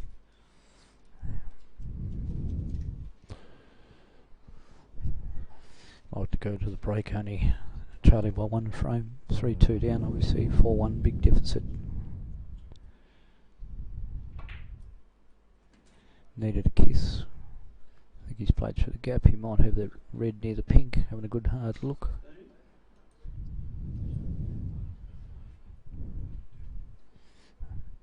So he's having a good hard look. It may have drifted by. I can see Carl is also sitting on the seat, having a good look see it as well. Because if he can get the red, then obviously he's back on the next black.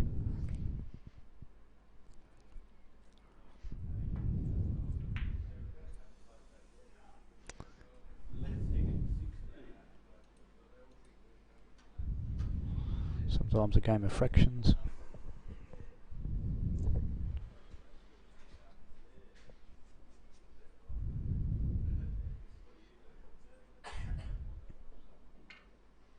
So just repeating, it's a race to 6, best of 11 frames final.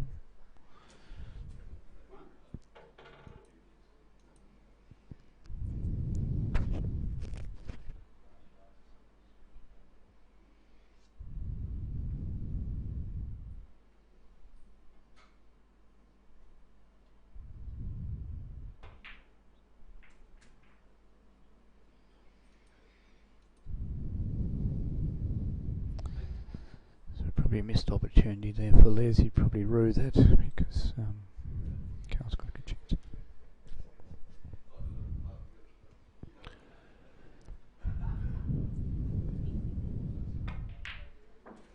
Nice pot. So, Robert, do you think that Les has probably been invigorated with this last year or so? He's got back into the match, into the game after having a little bit of time off. Yeah, he's. I think he's enjoyed his stint back, Rex. It's fair to say he's not playing as well as what we all know the old Les could, but everything gets diminished. He had an interesting situation yesterday where he was wearing his glasses, then he wasn't wearing his glasses, and all sorts of things. So sometimes maybe a mindset. And of course, let's not forget he's playing Kyle, who obviously is a feared potter. So that always makes a lot of players very nervous when you know the guys are going to take the balls on.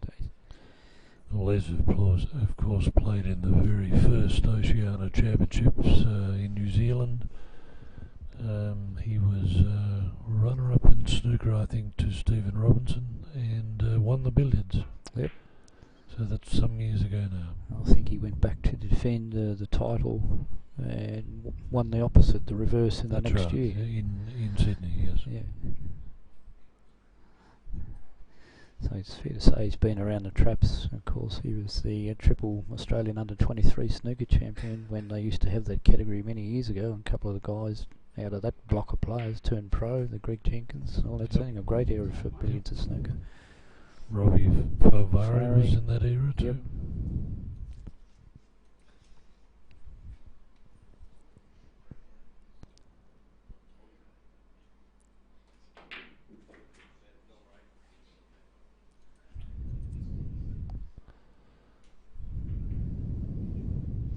So danger signs in this frame where Carl's got a few loose reds going, and of course the black and the pink well exposed, so he's got a number of options. He's played up for the blue here. Doesn't want the Chinese snooker. It's the worst possible scenario, but looks pretty comfortable, bridging over the top. Made it look pretty easy. Yep. So he's raced out to a 37-16 lead. This will be the last frame before the 15-minute interval.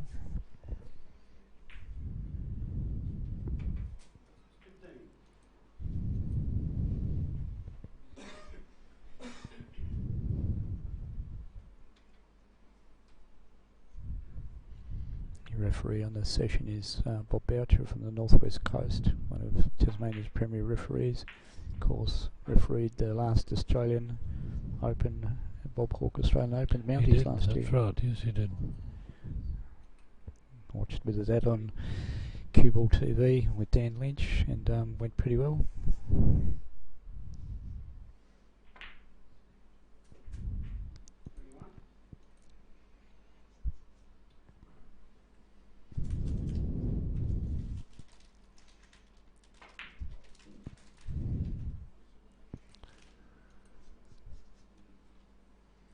Carl with a break of 27 has raced out to 50 points to 16, and I'd suggest that this frame is coming to a quick end. So we're looking at a 4-1 lead at the interval, a race to 6 in the best of 11 frames final. Being live streamed out of the Burnie Club, northwest coast of Tasmania. You're watching the final of the Tasmanian Snooker Championship, brought to you by Steadfast Taswide Insurance Brokers. We missed that one, but 3 reds left. Over 58, Les Higgins 16.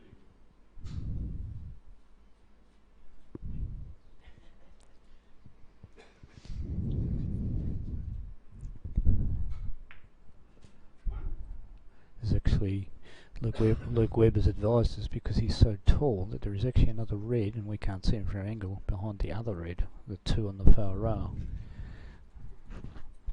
So there's actually, mathematically, there's plenty of points there for Les. But of course he needs to, first of all, pot the black, and he might be able to promote these reds.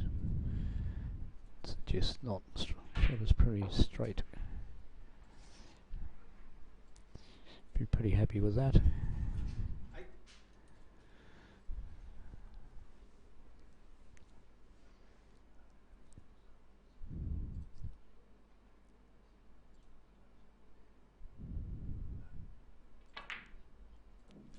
Lovely shot. Great shot.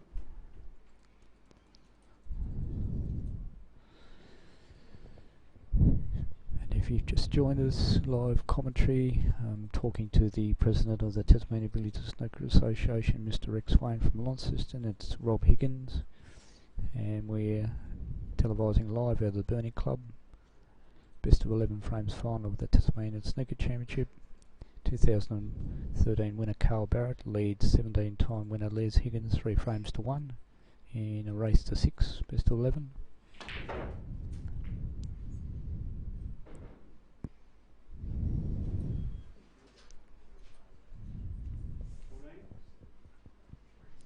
$28 points the difference, and if Luke's call is correct, 2 reds on the table, so 43 points available.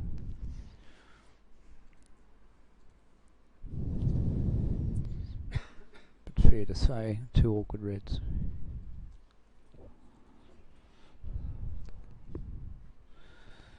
After the break I might get Luke on for a bit of commentary, just to let us know how he got on in Egypt, what he thought of the event. Obviously a life experience.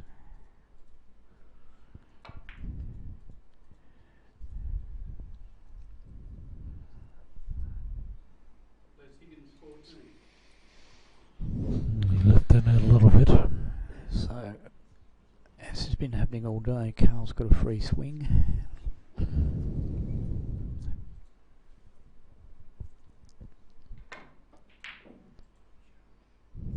jumped over that a little bit.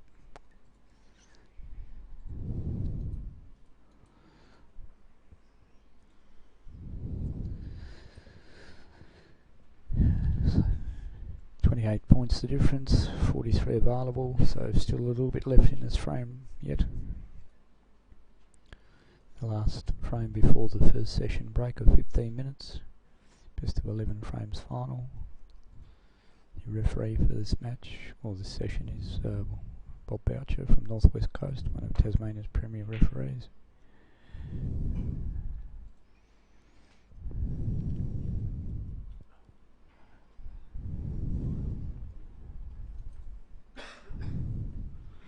Just a short plug for the A Reserve guys from my neck of the woods in Hobart. Hobart Workers Club play Clement RSL tomorrow night, so I'm talking about the likes of Phil Dando, Chris Snare, Pip Seymour, Giles McGuinness, Ricky Watt from the Workers, and a couple of stalwarts in the game in Russ McGifford, Denzel McGifford for Claremont, so it should be a good contest tomorrow night in Claremont. Yes, Russ McGifford was quite a well-known player in Tasmania some years ago. I think Russ would now be in his 80s, would he? Yeah, that's correct, Rex. Yeah, he's still having a game and still having good. a fair hit too. We renewed lease of life here just in recent times. I don't know what he's doing. Well, I'll try and see if I can copy it.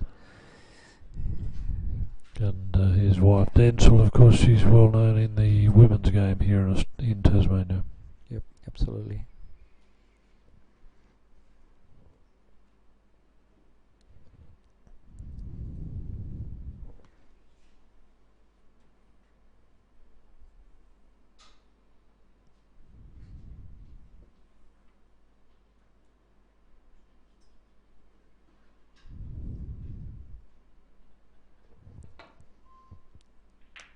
No.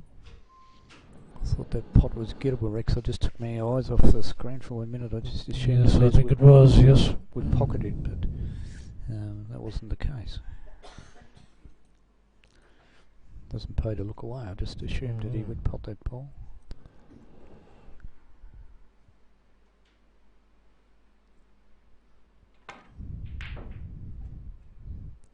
Say a couple of the last couple of shots Cale's played a little bit ragged, but he's managed to get away with them. So maybe the old jet lag is catching up. Might Certainly did last night. He'll need a break. Yeah. In the semi, he was out of juice against Denny, so regrouping this morning did a lot of good. It's a pretty heavy schedule for some of our better players now. Yeah, they the young fellas, Alex, Josh, Carl, have been clocking up the frequent flyer Yeah, in sure. recent times. And I mean, but it's great that they've been given these opportunities to play in world events that sort of kind of wasn't around when some of our juniors were coming through. And I think you hit the nail on the head. I think we bat above our weight sometimes with some of our key players, particularly the younger ones. And we need to acknowledge the role that Australian Billiards and Snooker Council have that, and I hope that Frank Jones is watching from Adelaide this afternoon. And the best part about that, Rex, if he doesn't, you can tune in Later on, yes. it's So on we'll YouTube talk and about watch it later, yes. Kick back and have a wine. I think he doesn't mind a wine It's occasionally. a pie floater over that way, isn't it? That's right. Yeah. So Carl looks like playing a snooker on Les because that red is in a awkward spot. Carl Barrett 1. And that puts Les after snookers. No, does it not? No, he's it 29. doesn't. 29, yep. But obviously, if he runs into foul and miss territory, because there's 35 points available, obviously mathematically it can be called. So he's the other trick is, has he got out of it? Looks like he's hung it up. Another half a roll, and he'd have been having a smile on his face rather than looking at the ceiling as he is now, because he's just in front of us. Further that red goes, the better it's looking. No, he's got out of it. I thought it was going to be stuck up over the hole.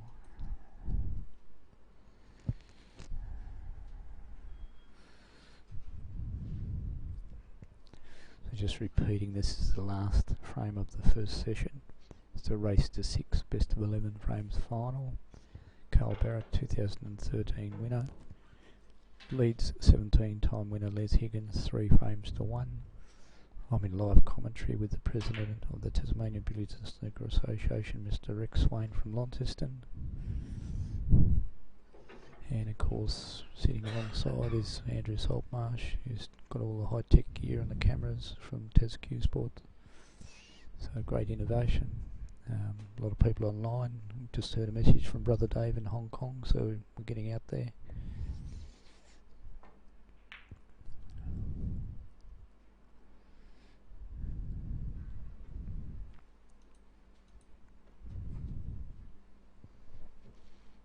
quite see the angle from here, but it looks like a snooker. Yep. I think Bobby's having a good look at it. Bob Boucher, that is. And where I'm sitting, the referee and the player are right in the window, so I'm relying on the TV monitor, the couple of monitors I've got.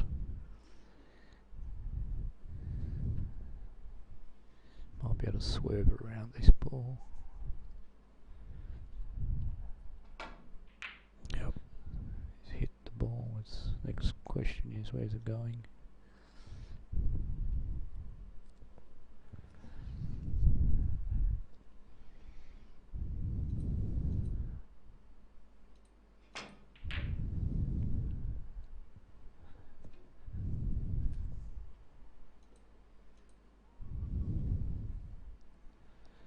We're live streaming from the Burnie Club on the northwest coast, heritage listed building, magnificent old billiards room.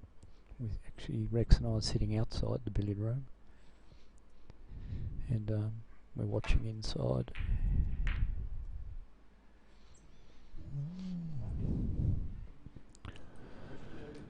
So we'll ask a lot of people to come to Tasmania next year, and maybe they could come and have a game here at the Burnie Club.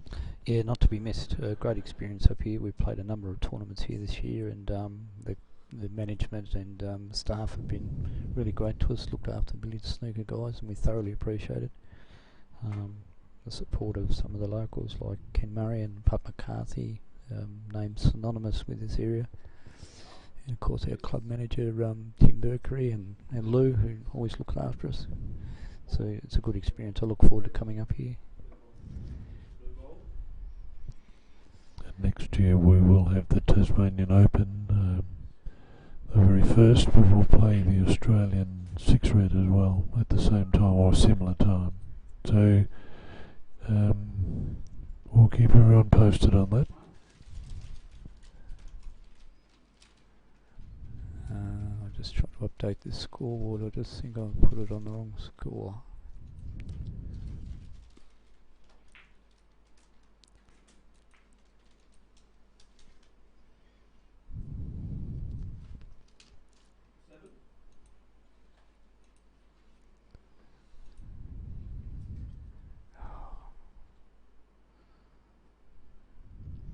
Just hang in there, folks. We'll be back with a live feed in a moment.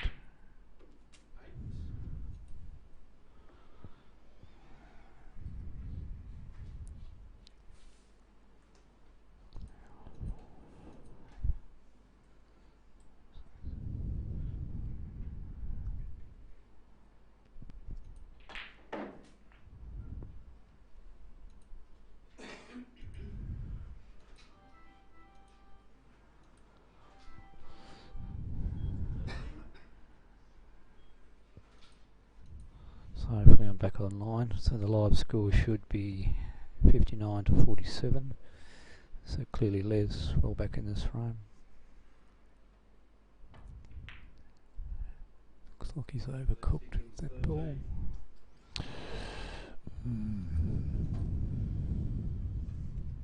Higgins 47, Carl Barrett 59.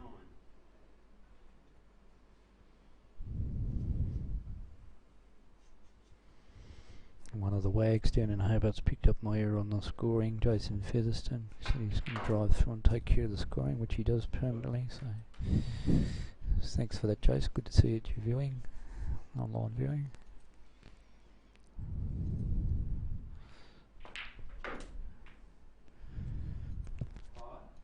So fair to say that there's a couple of frames that have got away from Les big time today, because it was probably one for the taking. And big difference going to the break 4-1 down as opposed to 3-2. Would be bitterly disappointed. 14. 14.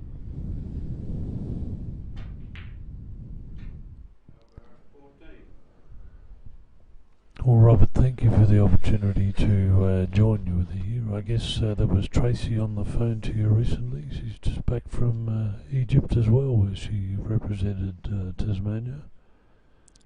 Yeah, that's right. I'm just checking with my scoreboard. Good frame. The car. We're going to have a short break. 43-47. Yep. Yeah, sorry, Rex. Yep, just back from Egypt, where Tracy, a former Tasmanian ladies champion, represented Australia. Yeah, absolutely. I think she had a wonderful time as well, and a good experience for her as well. And great that she got that opportunity to go away. So Yep. yeah. I was just wondering, Robert, whether there was a chance she, coming back from Egypt, she might have come back a mummy. Yeah, I don't think we'll go there. Again, thank you for the opportunity of being with you for a while this afternoon, Robert. It's been great, Rex. So there'll be a 15-minute interval. As I said, it's a race to 6. The Tasmanian Snooker Championship final. And Carl Barrett, winner in 2013, leads Les Higgins 4 frames to 1. Of course, Les 17-time winner. Event brought to you by Steadfast Taswide Insurance Brokers. So I'll sign off for 10 to 15 minutes and I'll join you in live commentary soon.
can look at it later.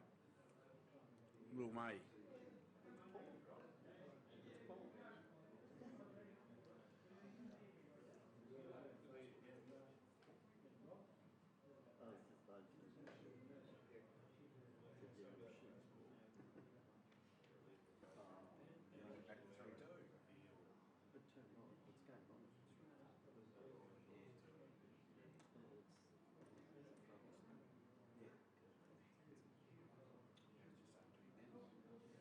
I had a bit of luck in that last round, but apart from that, with just a couple of shots at the balls, just where they run up very conscious. Yeah, it's not it is a good run, a little bit further. I'm just it was long.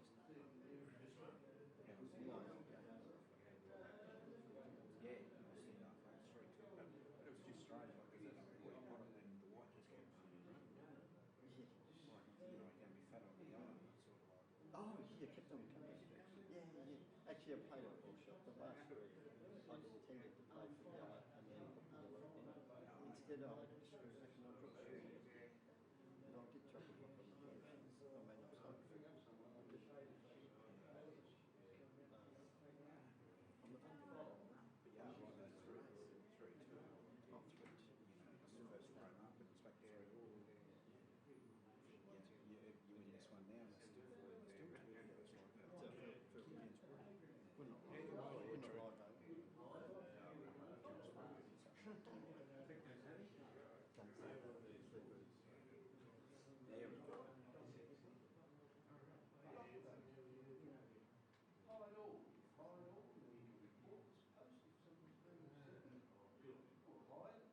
Just by touching the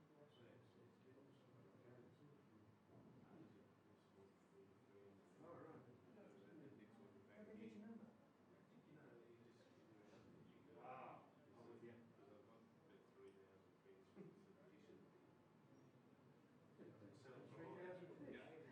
So the trouble was going on. Sit there, I just all it out was confirmed.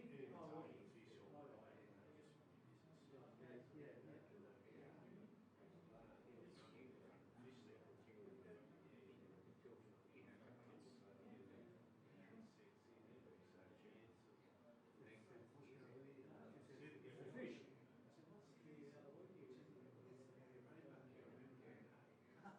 thought it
was a fish behind it. Don't be close. Kids bring fucking guns to school. Yeah.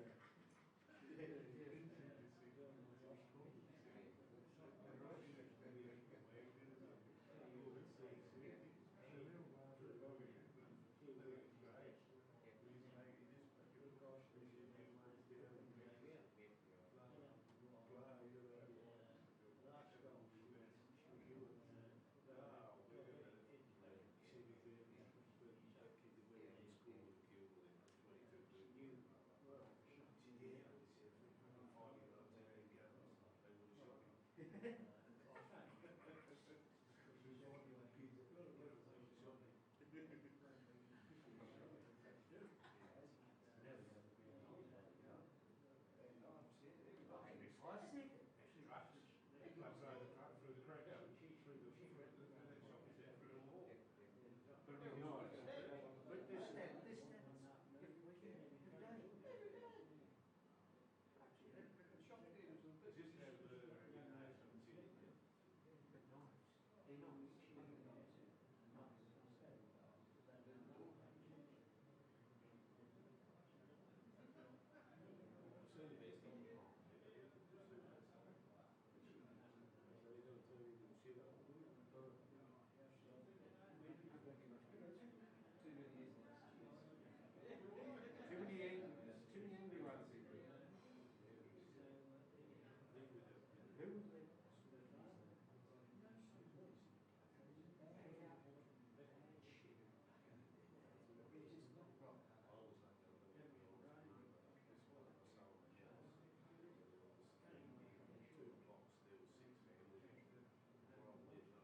He's got it on 23. Dropped the bastard down to 18. 18. If you want to turn it off, hit that red one.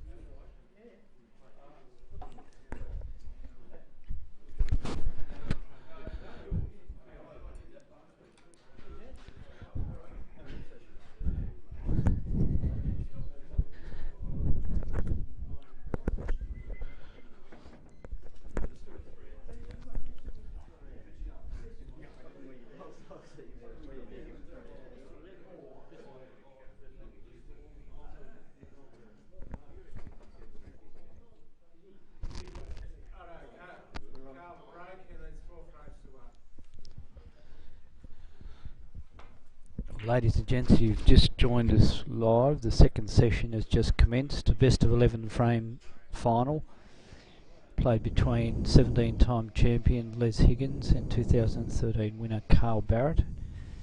And at the break, it's a race to 6. Carl Barrett leads 4 frames to 1. And I'm joined in commentary this afternoon by Denny Main, who played in the championship and of course was defeated by Carl 5 frames to 2, runner-up in the Northwest Championship. So good afternoon, Denny. G'day Rob, hi everyone.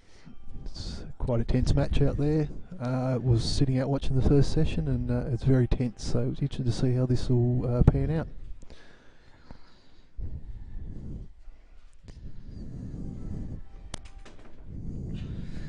Salty's just adjusting a little bit of gear right in front of me here at the moment. You can see Les is on the table.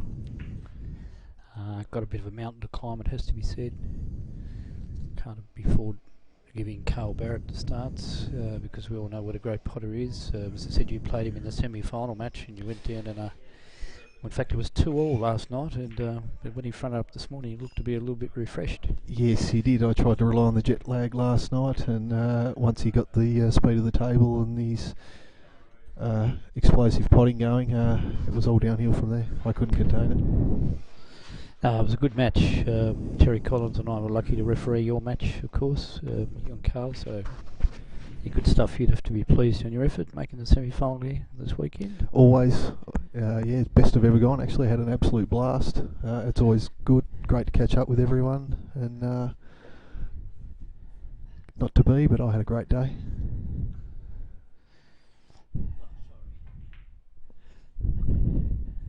Great little pot into the middle there. I don't know if he's held for the pink.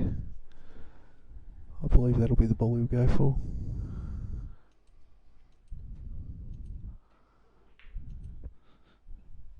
Oh, just wide. That's going to leave a good little chance for Les there. He's got to capitalise on these little opportunities. Cale tends to give him a millimetre and he'll take a mile, as Les usually does as well, so it's an interesting little moment here.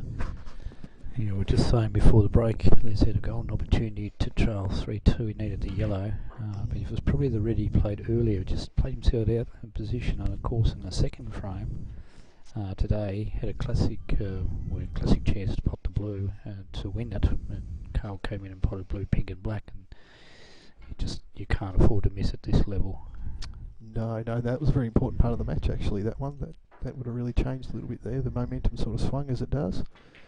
So this is another little spot here that you really got to capitalise on.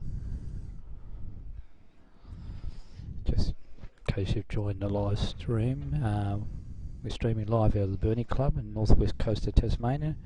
This is the final of the Tasmanian Snooker Championship, being played over the best of 11 frames, so a race to 6.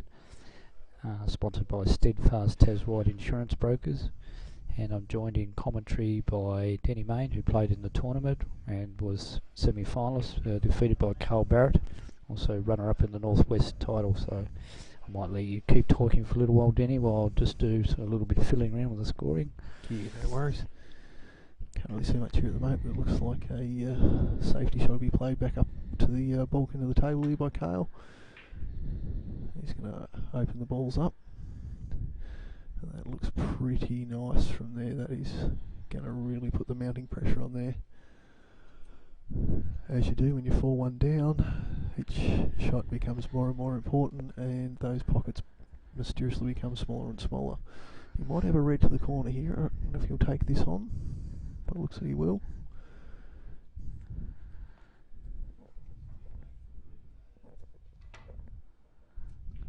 Ooh, didn't get that out. I don't know if he played that or a containing safety there. This may leave a pot to the middle, or whether Cale will just run back up to the bulk end and put the pressure back on Les. He's been playing some great weighted safety this weekend, Cale. He's really had a measure of the tables. Once the jet lag wore off, he's been playing some great shots. Hard on the cush there.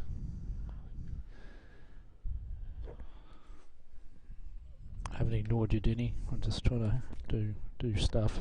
Right. He's going for a pot for the middle, or he'll just slip back up the bulk end off the bottom rail. Oh, he went for the pot. Ooh, great draw. Here's another good opportunity here, getting back down amongst the balls, probably around the pink area, I'm assuming, or back down near the black.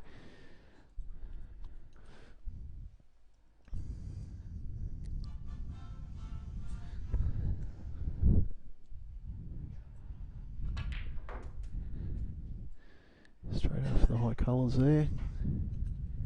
Held for probably the red next to the blue.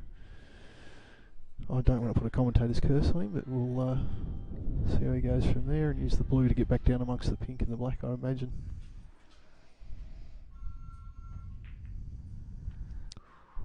Little kiss off the blue there, but that won't provide any trouble there whatsoever.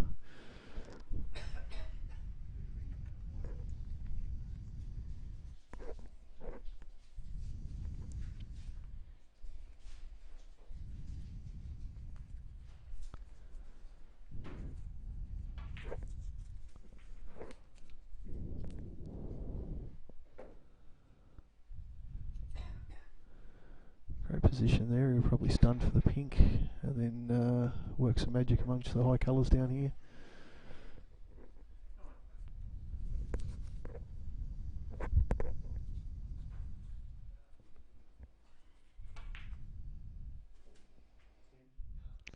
Not happy with the position there. It's not too bad, but not where he was after. Might provide a little bit more work he has to do here to keep for the next couple of reds, but just putting a little bit of pressure on himself. But all pressure mounts when you fall one down.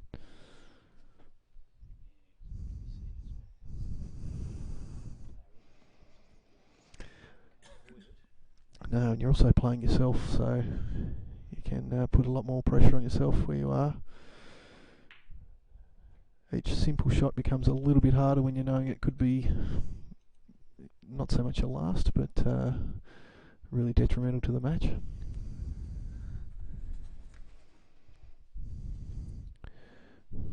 Probably safe to say you might run through for a pink again. Oh, it looks like he's going to pull back for the pink. A lot straighter than we can see here. Ooh, like I said, those simpler shots get a lot harder when the pressure's on.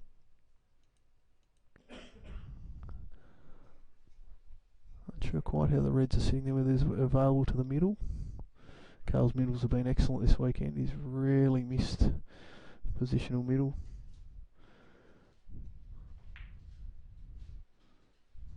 Yeah, great shot.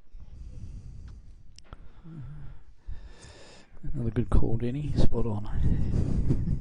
You know boats. I know, because he did it to me all weekend, or last night and today.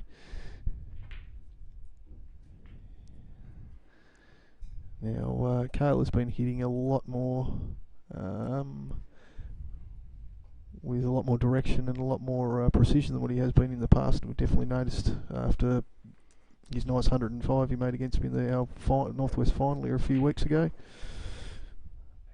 And I've put the old commentator's curse straight onto him there. Sorry, mate. Unsure there where he might... he's feeling evil, he'll play take on the blue, but I'd probably say he'll... Well, no, he is. He looks like he's sticking around that pink. Oh, great shot there. Look at that. That's fantastic. That's really set him back up there. He'll just pop open the reds and hopefully hold for the black.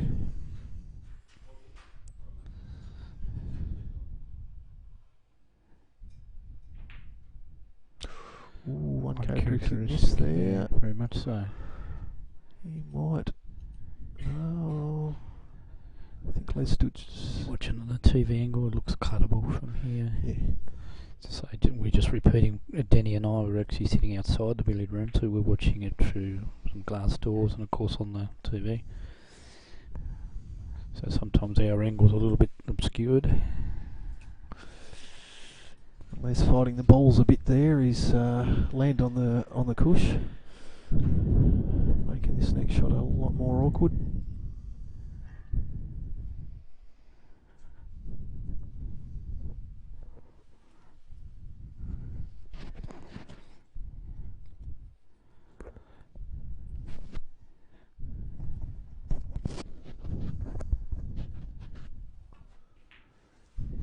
Great shot on the blue.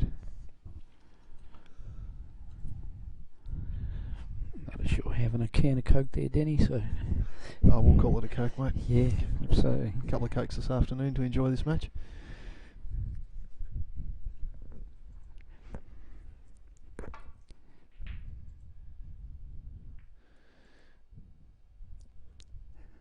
Looks like Les has found the foul. That was cruel.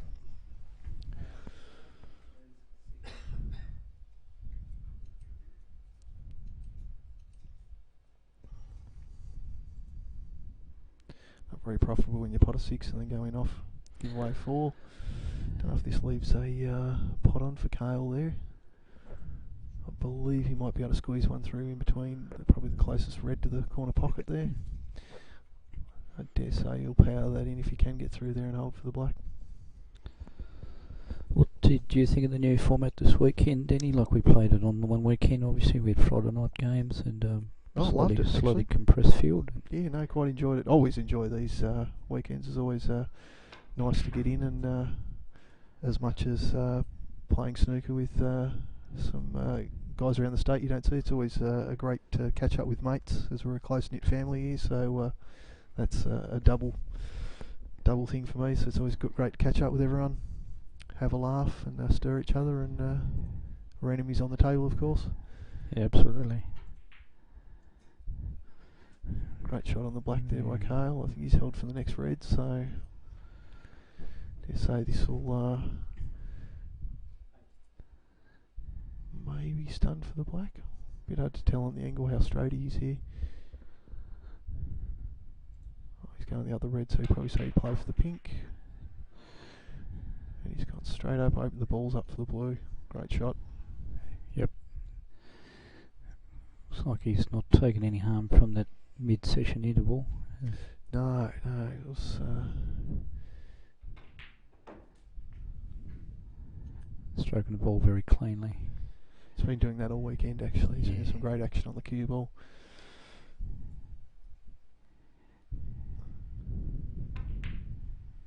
He's definitely hitting regarding his break building, which I've been watched a couple of them very closely, being on the other end of the stick of them, playing with a lot more precision. and his break building's getting really good. So just in case you've joined us late, the 17-time winner Les Higgins in a spot of bother, it's an understatement, trails the 2013 winner Carl Barrett 4 frames to 1, a race to 6, best of 11 frame final. Tasmanian Snooker Championship live stream from the Burnie Club, proudly brought to you by Steadfast Taswide, major sponsors of the Tasmanian Association. So I'll hand back to Denny to give you some more concise reporting on the match.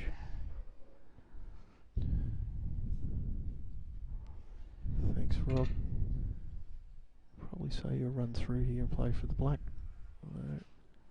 Changed his mind. Probably just looking for that little bit extra on the cue. Don't we all, Rob?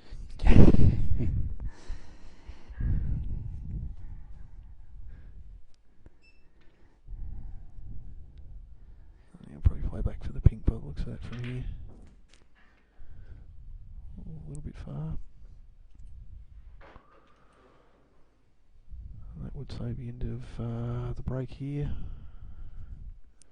Yeah, I think you're right. Be looking to sneak up here behind the brown, or on the back rail at least. So he'd be behind the green and using the blue as Green. well by the looks. Oh no, he's took on the blue. Oh yes, too. We might have to give up our day jobs. Well, he went where I thought the white was going. Yeah, yeah. Well, half right. We've got the snooker. I think. We'll take it. Yeah, we'll take anything we can get from sitting back here. Yeah. He might be able to face cut the red there. Oh no, look at that. Yeah, definitely should give up our day jobs to get that full ball. Still going, we're going. 35 as I missed too.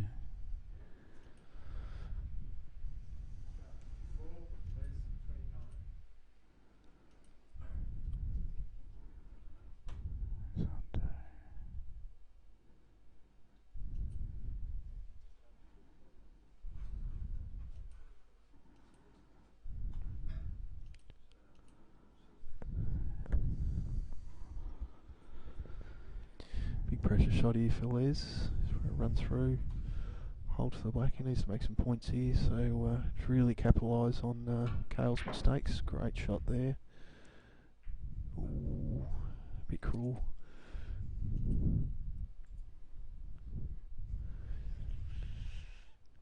Unsure what you'd play here. Behind. Yeah, Shot to nothing regardless, but I don't think that's going to be cuttable. yeah, he's got a couple of options. And look at that. Had no idea, did we? I'll blame you for that one, Rob. I stayed out. I definitely stayed out. I'll have to follow Mel's own sword on that one. Great shot there.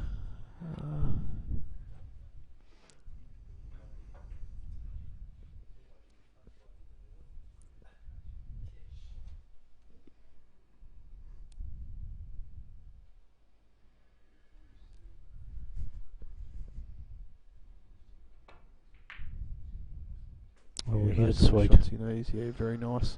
So Could have done with just a little bit further to make it a bit easier to get up for the yellow, but he should be able to get back up there. Or the pink may be an option. yeah, wound the clock back. That's the Les of old. Yeah. Just get down and pop him down the rail. And just looked at the camera angle. It looks like he's got a bit of a purchase to get up here for the yellow.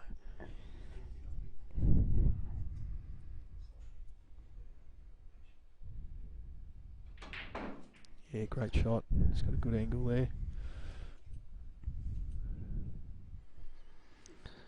So you can see the scoreboard's closed up a little bit now. They're sitting on 45, Carl 54. Big couple of shots come up here for Les here. He needs to clear the table here to put just to try and peg one back and build a bit of momentum. Yep. We've been here before. He missed the yellow in the last frame, which would be very much in the back of his mind. He's made it a touch awkward. Yeah, I think he's quite enough on that. I'm not quite sure how much you can see of that green. By the body language, it doesn't look pretty.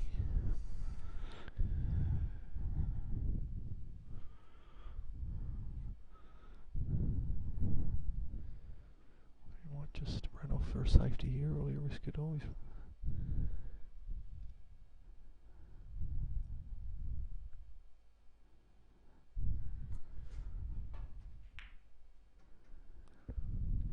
Oh, crucial shot there, just sat. He's so near yet so far in so many of these frames today. He's just not taking those chances. Salty's just got it on slow-mo. Green looks like it's going to drop. Yeah, he just got the outside jaw there. And well, it looks like Kyle, I don't know, this is... No, he's alright.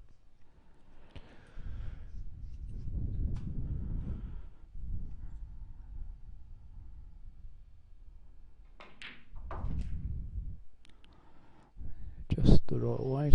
Another half a roll and he was in big trouble.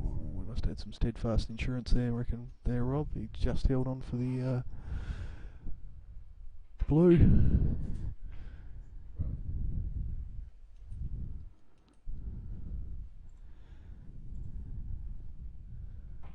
It looks like that's going to be 5-1, and poor old Les was so close yet so far away on that one. Yeah, absolutely. It's been a ball each time. It's been on the end of his own cue, and Carl seized every opportunity.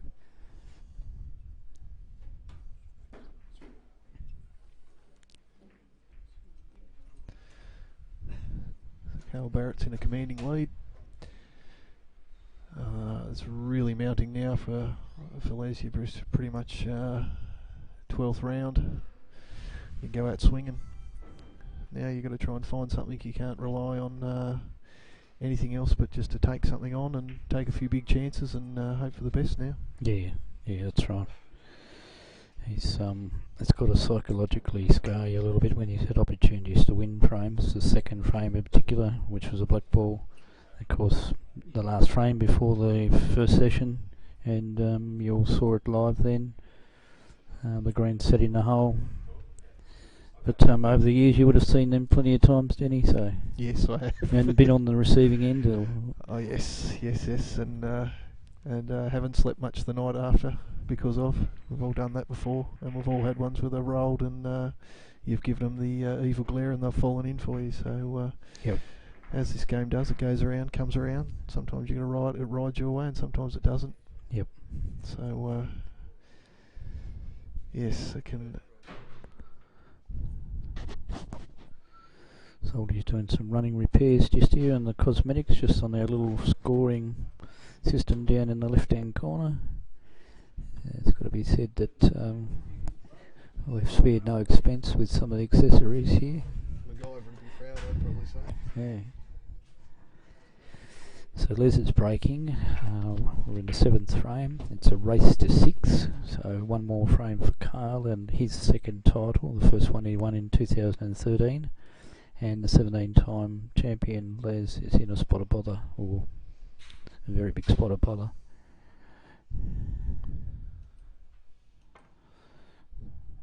Ooh, one characteristic miss there. Not that that'll worry him too much.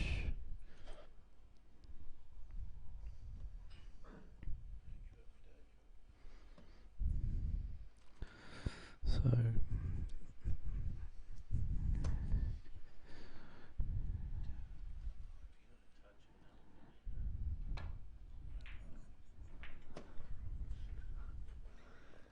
as Les plays the safety, glances off the red, who's trying to miss. Unsure whether this will leave too much, but Kale will come off inside, right inside of that red. Back up the table. Looks like he's going to come off the yellow. He's in the yellow full, so...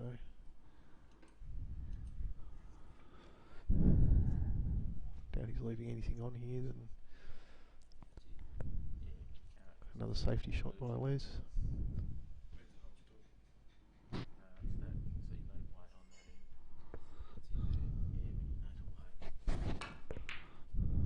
Oh, fantastic shot there by Les.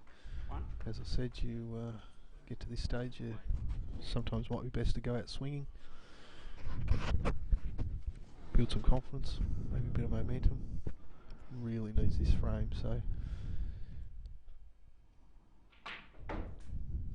nice sort of. Hold your breath and see if he's had any luck.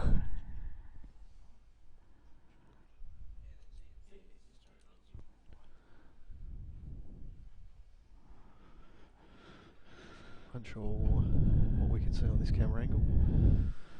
We have whether he's got a potable red there. Well, not just at the moment. I believe by the way they look there, he should be able to pot this.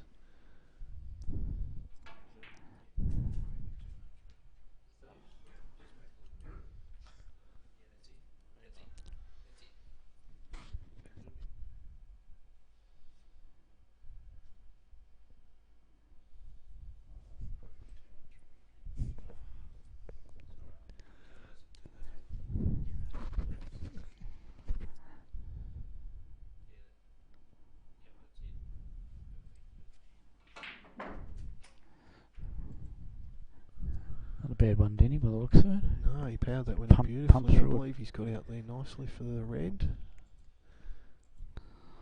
Or maybe not. Maybe that black is covering the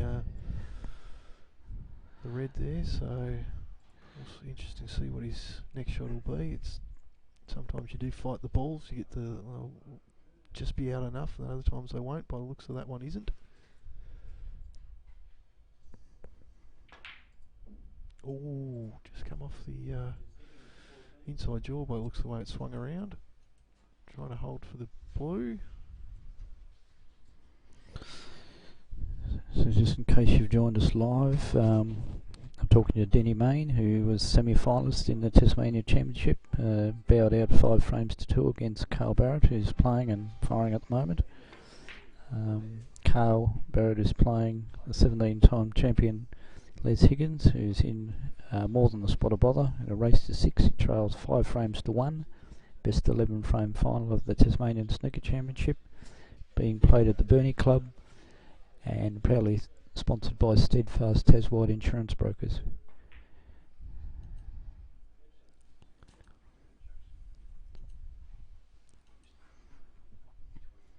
Live scoring should be down in the bottom left hand side of your screen now. So he's done some running repairs, and I couldn't begin to describe what he's put together. There's a little webcam sitting on our live monitor, and has a cup balanced precariously next to me. Ooh, crawling off there by Kale. Unlucky for Les, he actually potted the red as well, so leaving him a 4-point safety, so to speak. Not intentionally, of course. Les will come off the right hand red here and hopefully leave him up behind, I'd say, around near the brown area. He's under-hit that quite a bit, actually.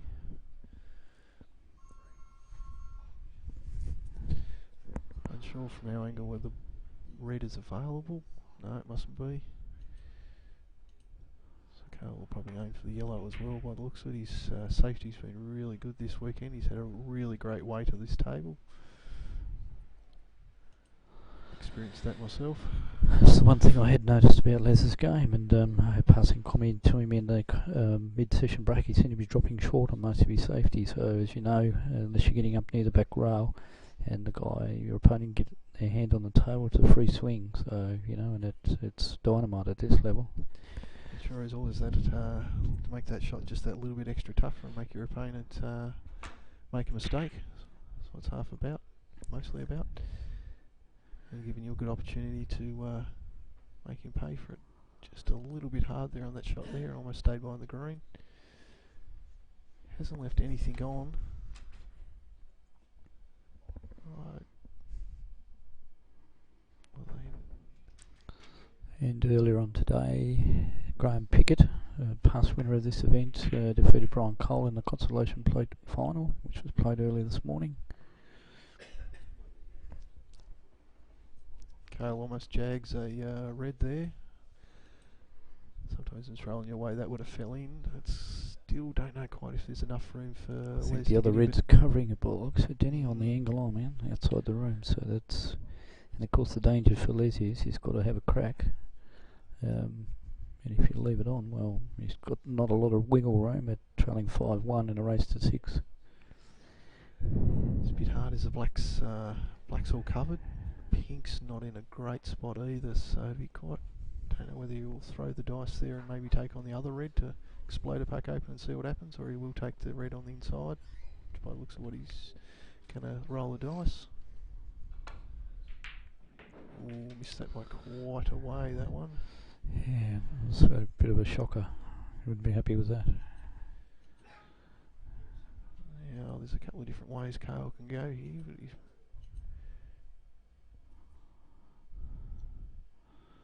But the only saving grace, pink and black are tied up, so you're obviously playing for the blue and or ball colour, because there is a floating red, I've just noticed up here on the ball yeah, colours. there is too. Ooh, he's only hit that a little bit.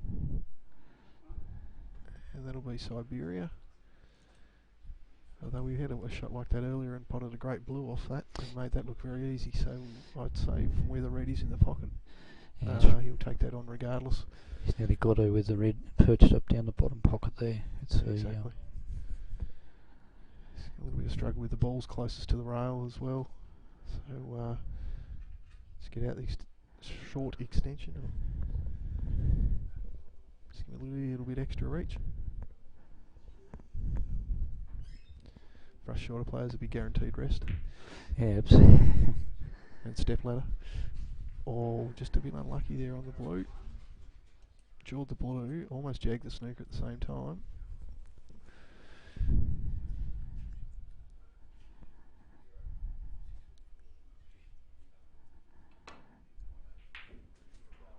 Just got the wobble of the red there, but I don't know like the angle of that. Just nice. You should be able to pop the blue in, hold out for that red. It's closer to the balk end, and then get back on the blue again, I'd say, and work his way down the table. Try and open some balls up.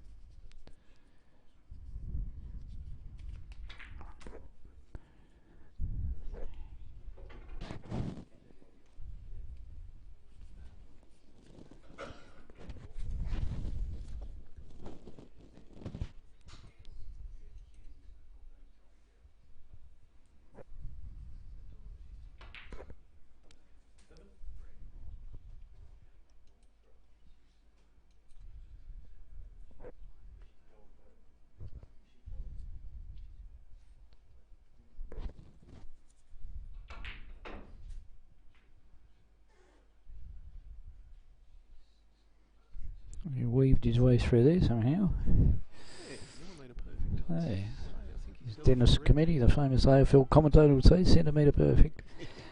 Our game's about millimetres, we can't go centimetres. No, that's right. Which is the reason some of us don't sleep much of a night because of it. And very cruel 1 minute and very kind the next. So Les will probably continue on the blue here. He's got the best side of the blue, so he can basically work his way down. I'd say he's going to go around near the two reds closest to the pink. Maybe continue to pull back up for the blue again until he can open that pink up into a good spot.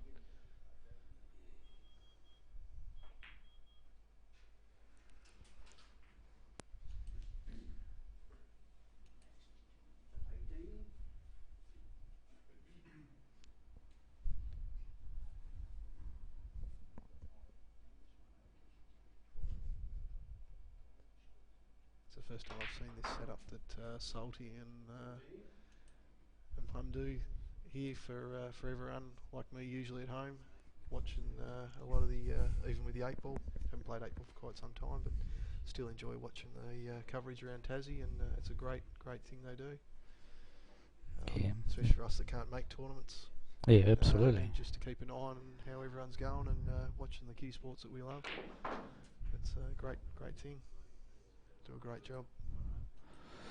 Yeah, no, well said, Denny. The Salty and the Tes Q Sports guys have done a great job. In the fact that we're able to telecast it out to all and sundry, even the likes of Brother Dave in Hong Kong, who's watching online now at the moment, so big cheerio. Hi Dave, hope you're well mate, haven't seen you for some time.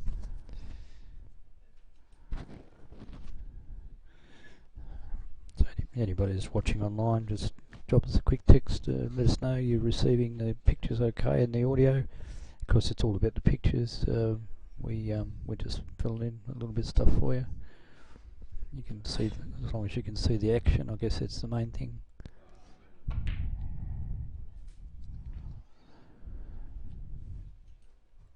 It's a great little shot there by Les. Starting to work a few balls in now, so yeah, well, this race out 52-7 lead, but there's plenty of action still on the table, so he hasn't won anything in this frame just yet. Job's not over. This red will be quite important here on this one. Great shot. May have come a little bit too far back, but he might still be able to hold for either. Best to say 2 reds on the rail, or the one above the red on the rail there would be the best ball to go for. The black's still being tied up.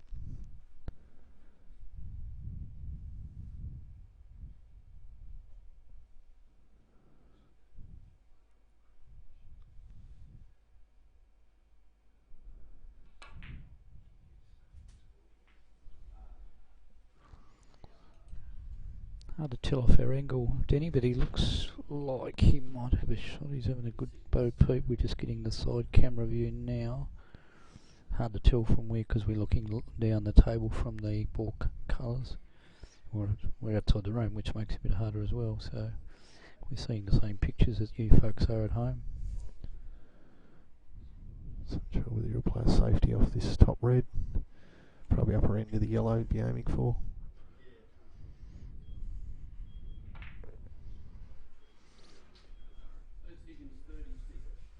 That's a good little shot though there.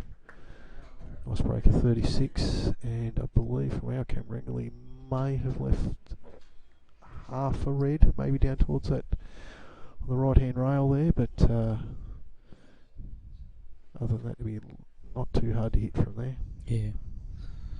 Just on Brother Dave in Hong Kong, he did say hello to Denny and all the boys at the Club Blue, because he noticed you guys are outside of the 4, so a little bit of work to do. Yeah, so he's thrown down the gauntlet. Thrown down the world. Halfway around the world, he's still watching action. Yeah, we need a miracle, I think, to make the finals. We've only got a couple of weeks left, and I think if we win every game, we still need to rely on results. But we've had good fun this year. That's what it's about. We've had a couple of new faces. We've had mate of mine, Nathan Gibson, his wife Emma's started playing, and she also played in the state women's championship as well, so she's a good little 8-ball player as well, so she's getting into the sport of snooker, and which is good to see. And we just had another new guy, Corey Monday, play for us last Monday night as another 8-ball player. He just had a bit of a hit to see what it was like, and he played quite well for his first match in, played some nice little safety shots, and hopefully he'll enjoy it and grow and get some new people into our sport. Yeah, absolutely. Yeah, it was good to catch up with Nate. I was here on Friday night watching a couple of the round robin matches, and we need some new faces in the sport, obviously. Someone's having a bit of a win on the Keno over there. I can hear it in the background. Hopefully you're not picking it up on the audio. Or if you don't hear us for the rest of the evening, it's probably us. We're gone. Off to Vegas. Interested to see what Les will do here, is whether he'll, being probably this far up, he may take this one on. But, can't explode the 2 reds down, or 3 reds down there. He's played a containing safety there.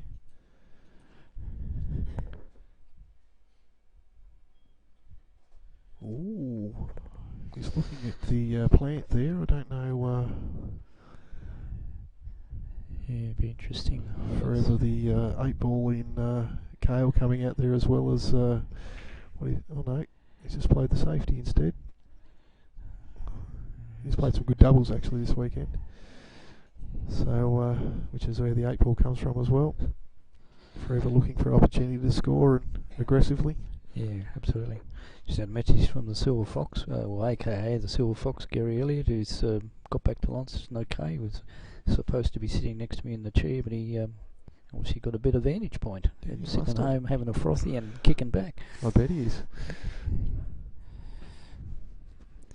So just to the live match, Les enjoys a 51-point lead, but obviously there's plenty of action on the table. 59 points with 4 reds.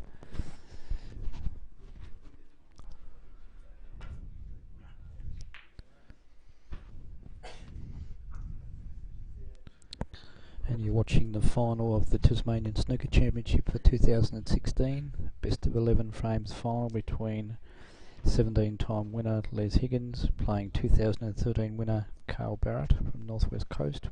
We're live streaming from the Burnie Club. Wonderful heritage listed building on top of the hill in Burnie. We're outside the billiard room, an old world billiard room, 3 tables, wonderful setup. This could open up another opportunity for Les here, just to give him half a chance here with the red May taken on. He might just play the safety back up the table and send that red back into the bunch of reds that are there. Or he may try and, with the lead he has at the moment, he might try and take this on and kill this frame off now. Yeah, particularly with the black there, because you've got a free swing. If you get lucky, you might get the draw and come across the other reds, so probably worth a crack. Yeah, crack and get the arm swinging and keep Carl away from the table. Good shot. To see where he'll take the punt on, he'll just drop this ball in. Depending on what we can see, we can't really see where the black will spot.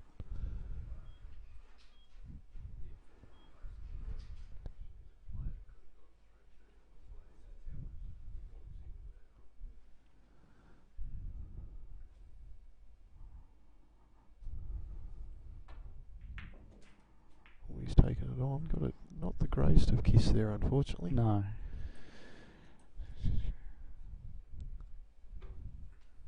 So I would say again it'll be another safety. Back up the table. Aiming for rounding between the yellow and the brown. He's only hit that slightly, but he's kept the balls fairly covered. Kyle could play a shot to nothing, but he might not see enough of the ball there. So mathematically, Carl needs snookers, Jenny, because I think there's 3 reds. Well, my quick math, 51 points, and Les enjoys a 59-point lead, but anything can still happen. But he's probably escaped foul miss territory, which is a little bit of the bane and the hairs on the back of your neck stuff the top players don't like. Always is. Especially when it's only the one snooker required, but oh, he's left that one there. That's okay. That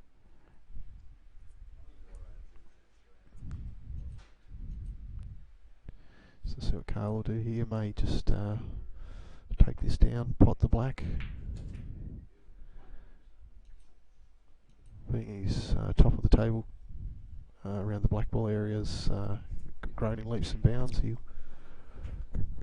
probably find he'll clean these balls up quite quickly, and then aim for a snooker on the yellow.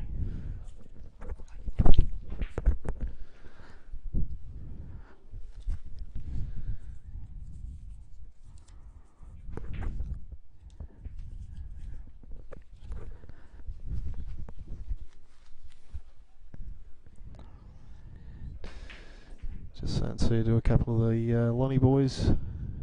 Hopefully have a safe trip home.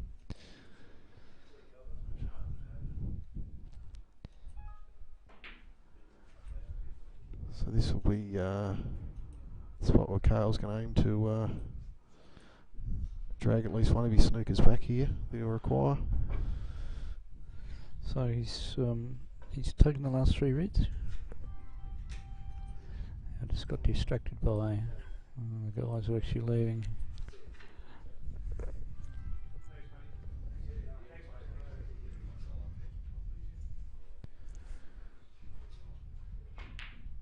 Oh, he's hit that one a bit hard.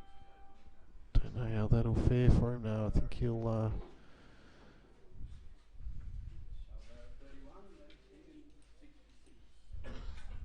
not the easiest of shots here. 35 points the difference, and of course 27 on the table. Straight away, Now here's a good opportunity to lay a good snooker. I thought Les was trying to kill the black there, but always a good idea when you need snookers and it's possible to hit a ball towards a rail. Provides one less opportunity to get snookered.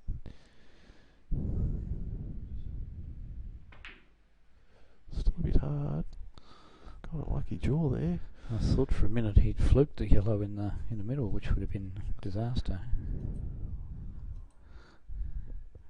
So I think you're right. He's got a lucky draw. I think it was always heading down this way, but just that bit of bite on the jaw gave him that bit of extra purchase. Yeah, just widened that angle just a little bit there, so it two-rail escape here for Les. Just a glance. I don't know whether he's... No, I think he still left the yellow on there.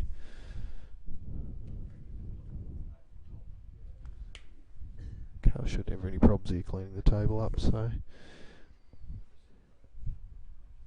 But requiring 2 snookers, you'll just to see what he'll try here. Yeah, Oh, that's a great shot. shot. That is a great shot.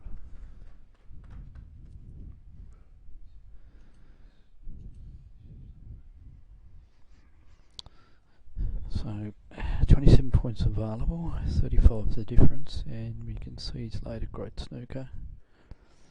So it's all about where Les leaves the white, because obviously it gives him opportunity to play another snooker back. So the get out is everything.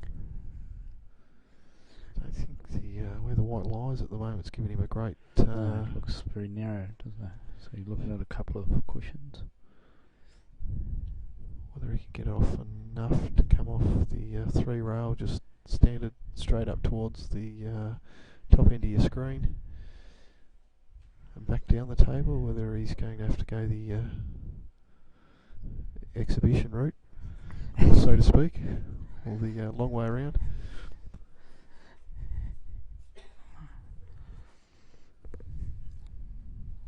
He's looking to see if he can get enough, I'd say with plenty of side, might be able to just, may not need too much to come down for that yellow.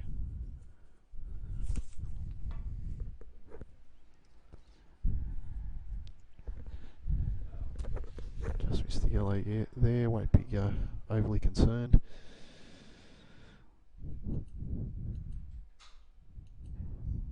But with Carl requiring another snooker to, and then pot all the balls to tie the match. We'll see what happens from here. There's plenty of balls out in the middle, so there's always a good chance to Played another good one again. play another good snooker.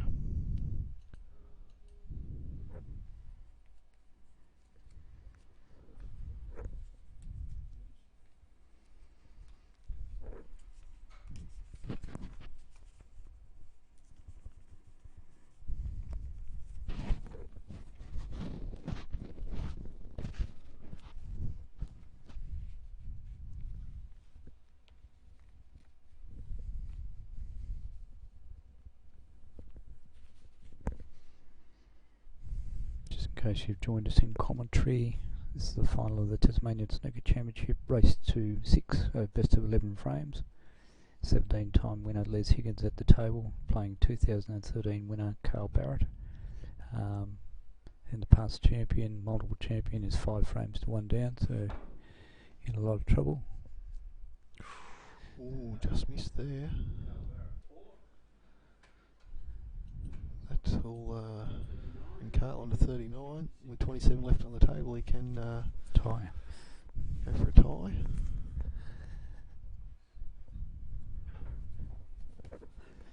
And of course this event being live streamed out of the Burnie Club, northwest coast of Tasmania, and brought to you by Steadfast Taswide Insurance Brokers, the major sponsor of the Tassie Association and the other affiliates in the Southern Association, or the Hobart region, Launceston region, northwest coast, your Burnie, Devonport, Ulverston.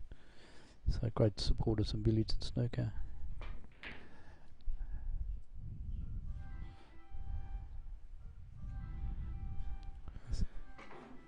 I think he's Carl hasn't quite got hard to tell from this angle. I reckon he's left about at least an eighth of the ball there, but very very skinny towards in off as well, so being a billiards player like Les is, he should be able to miss this one, no worries. And what Was that a commentator's curse there as well? I don't know. But he's jagged in off.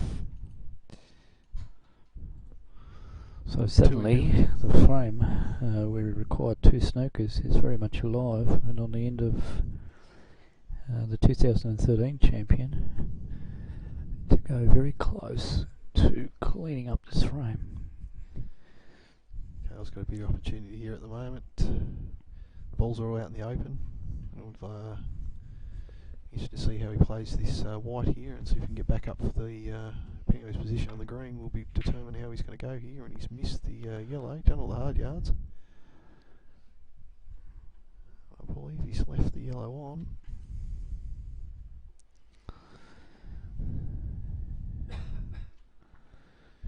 Get out of jail free card there for Les. Yeah, so the multiple champ breathed a sigh of relief then, because I could see the inevitable conclusion to this match. Oh, and Les has missed it as well. Les has missed one that he normally would cash in. Left himself in very dodgy territory, I have to say, in terms of a return snooker, even if the yellow's not on. Yeah, I could see him. Could be in a lot of trouble here. Quite lucky it pulled up as it did.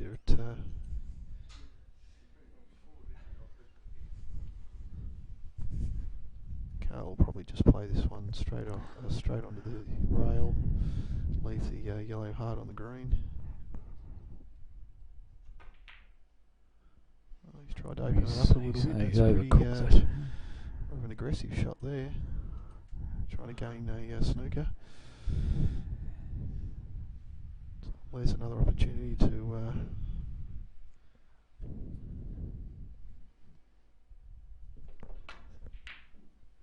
yet again. Again, has jumped all over it.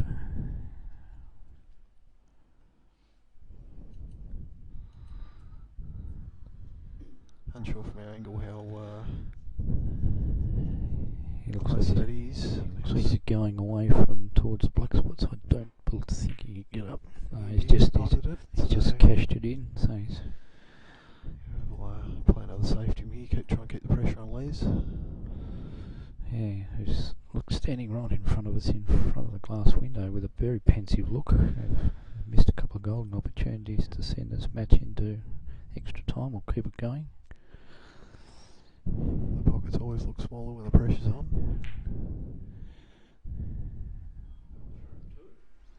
Staggered it up its way up the table. About a quarter of a ball by the looks of it.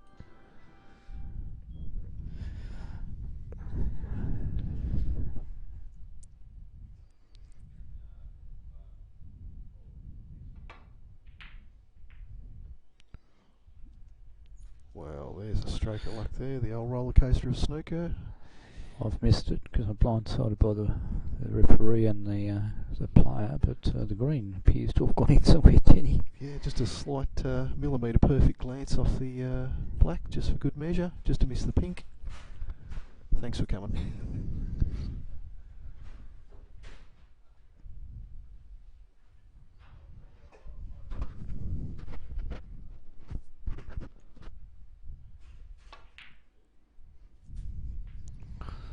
It should be the end of this frame, although stranger things have happened this weekend, so I won't say anything.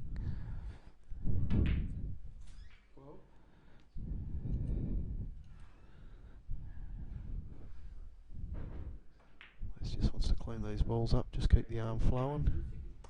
After a couple of missed shots, usually provides yourself as a bit tight, and you'll take that as a win. 5-2. So the 17-time champion has pulled a frame back. The scoreline is now 5-2, best of 11 frames final, so a race to 6. And this is the final of the Tasmanian Snooker Championship being played at the Burnie Club on the northwest coast of Tasmania.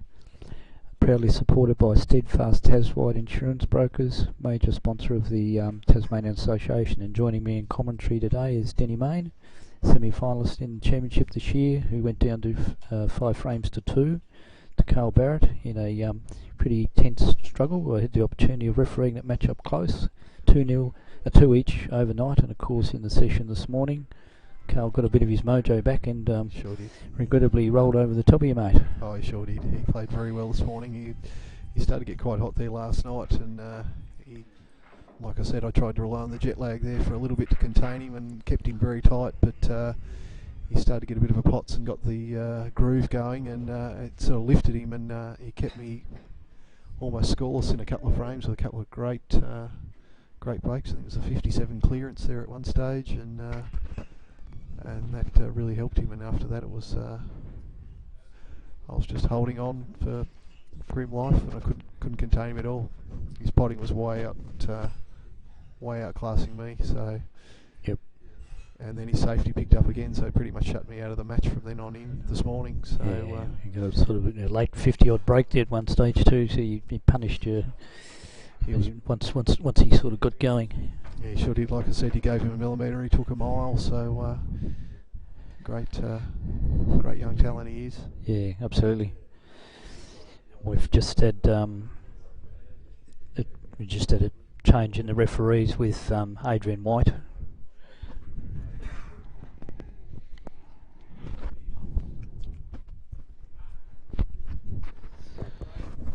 Then he's just popping off just for a couple of minutes to grab something.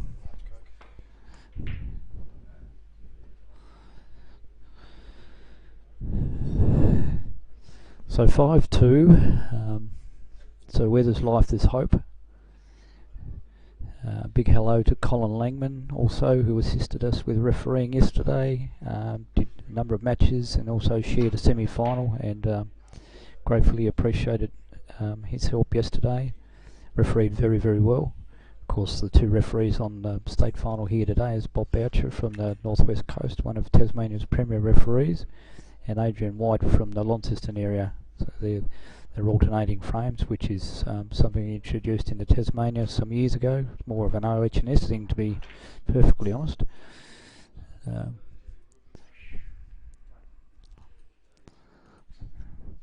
The days where guys were able to stand up, and we're all getting a little bit older and do multiple frames back to back. So we tend to manage our precious resources, and we don't have many referees. What we do have is good quality, and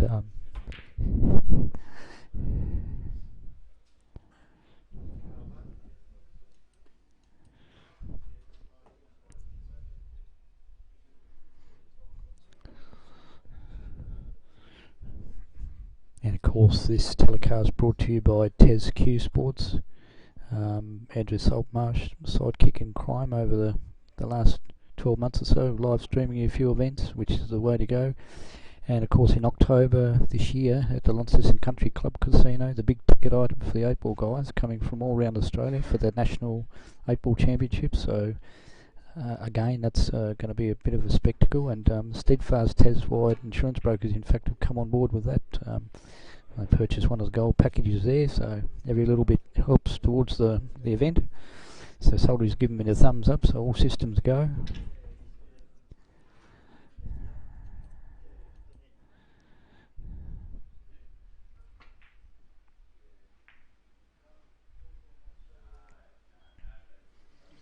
And as it's been Les's lament all day, the ball just hangs in the hole, but I can't see any damage out of this particular shot.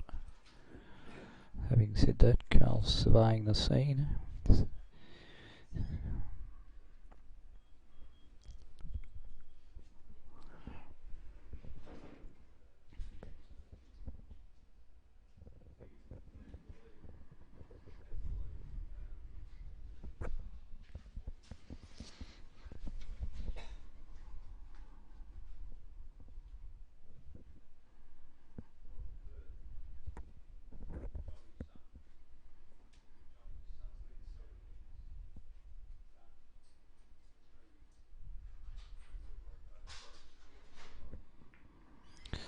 So Carl's just laid into the reds. There wasn't really much he could do there.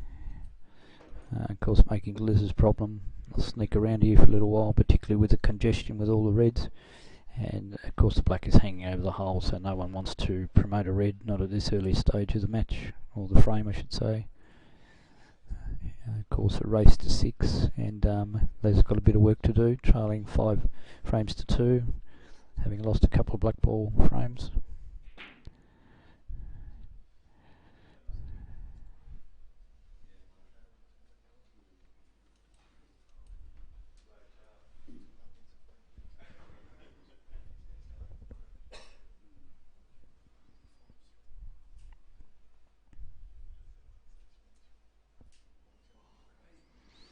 Carl's got down like he might have a long red here.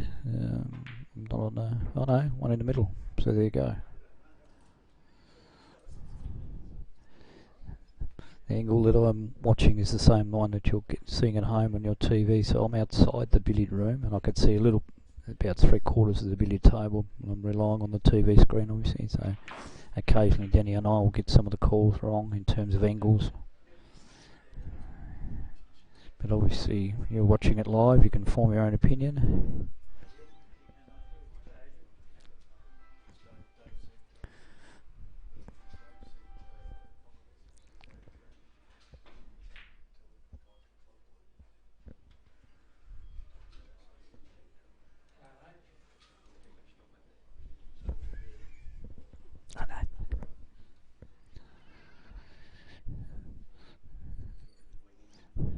One of the spectators in the crowd, Nathan Gibson, is asked me to pass on a cheerio to Brother Dave in Hong Kong. So Denny's just come in, he's actually in the venue, just joined the live action. We've got quite a few spectators here engrossed in the match.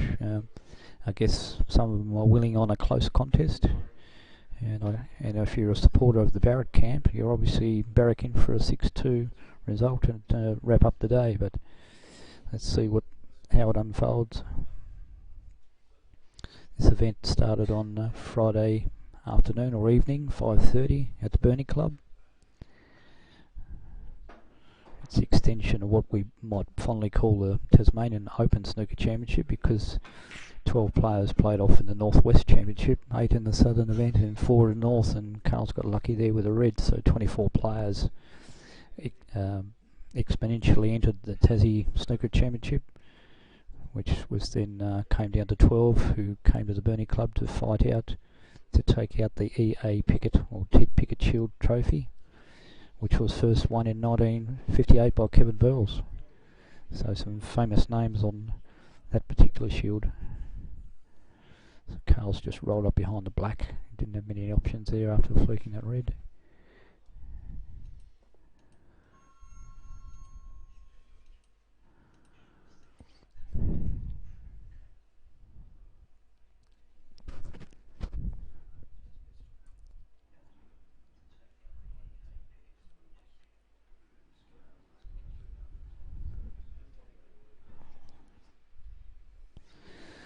So Les at the table, study of concentration, got a lot of work in front of him, but this of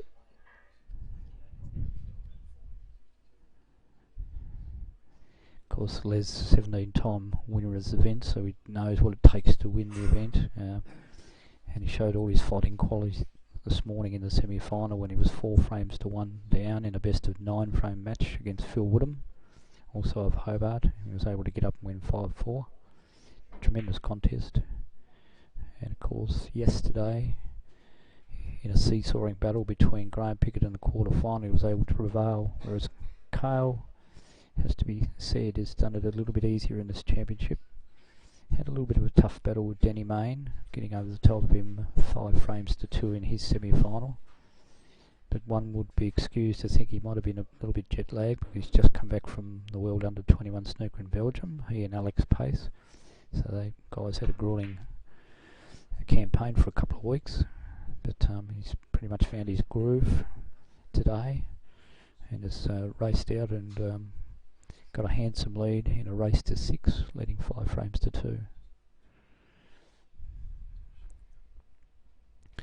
Frame is evenly poised at this stage because there are a number of reds that are suddenly starting to become promoted. The blue is free, clearly the pink is free, so it could be one mistake here and the other one of the players could get in. And of course if Cale gets in, we'll be having an early day. Cale has the highest break in the tournament of 70 so far, surpassing Les's break of 69 in one of the earlier round matches, so we haven't seen a ton at this stage. And of course both players are 100 break players, but in the final and the tension of the occasion, it's all about winning the frame. It's not about winning or getting the high break. So a little bit of cat and mouse, and has to be said that Cale has played excellent safety shot, particularly where some of the reds are. I'd suggest that Les is seriously contemplating having a look at potting one of those reds in the middle. So it might be the sheep station that's sitting near the bush. You guys have probably got a better angle on the TV than what I've got. The ball is coming towards me.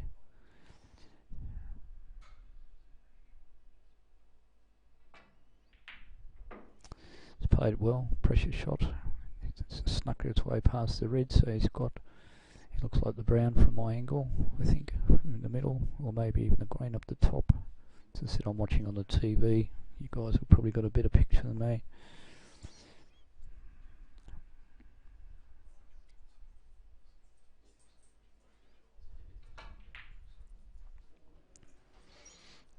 Overcooked it, won't be happy with that.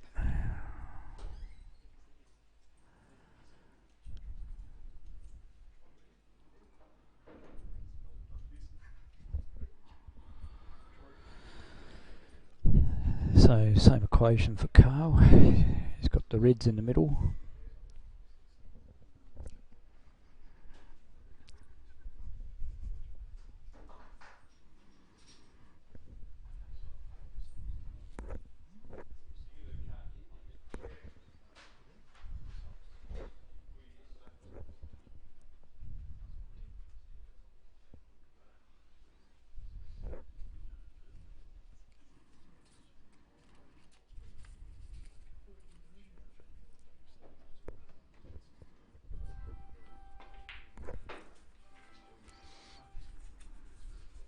This looks pretty ominous. Les has come over and sat down in his chair. I might suggest he may sit there for a few minutes yet.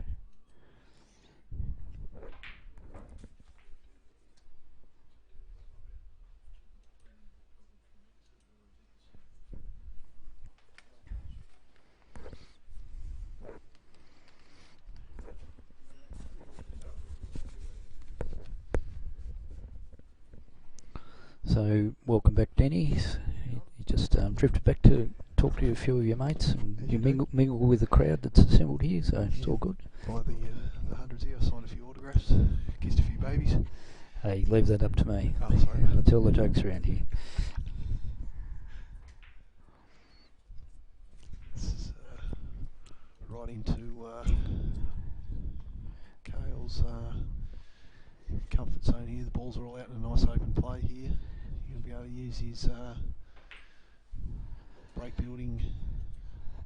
Just say before you joined us, Les had a golden opportunity. He took on a big red in the middle, but missed relatively easy brown. So he's I watched that actually. Yeah, just jawed out. So as it does when you're at the last chance saloon, I suppose the pockets are quite small, or smaller than they should be, knowing that it could be your last shot.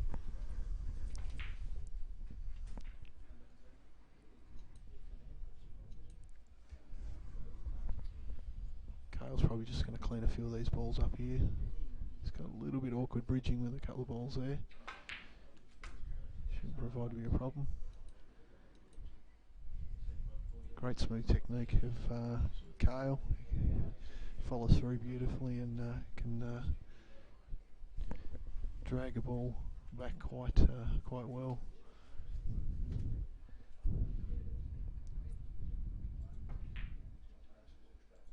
Oh, just got the jaw there. He might have. I'd say he's got out of that. Seen a bit of steadfast insurance there, I think. Rob. Yep, He's out of jail on that one. He's following the plot. He's backing up with the insurance big time. And Sure let's is. not forget about our major sponsor, Steadfast Insurance, Tasmanian Insurance Brokers, supporters of and major sponsor of this event, of course, with Wellers Inn, where all the players stay when they come to Burnie. And why wouldn't you? It's only 30 metres down the road. So Richard and Nigel Morgan look after us really well. They sure do. But back to the action, and Les has got that bit of a furrowed brow that he gets when the pressure's on, and it's been on from the get-go here today. So trying to play the safety down near the black, I'm assuming, from here, or he might. Yeah. Oh, he's took on the double. I think it might have been a shot to nothing to me. I think your first call is left the white where, if he gets a purchase on the black, all's good. So it'd be interesting to see what Carl's sure how much you can see of the reds into that middle. That two little group of two, yeah. I'm just looking at that myself. I'm thinking he probably, I mean, he's got to come up the table. It's a big threader coming off those. He'll probably push a red out into the middle for Les. So.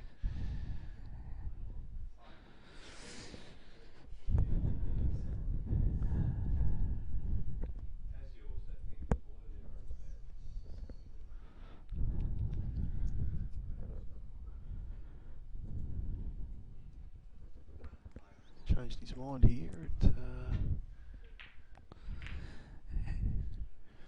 I'd say, I don't know if that red's exposed, that one in the middle. Denny, you might have a better shot on the TV angle, I can't quite see it. Can't quite see either whether he's got whether potential plants on there to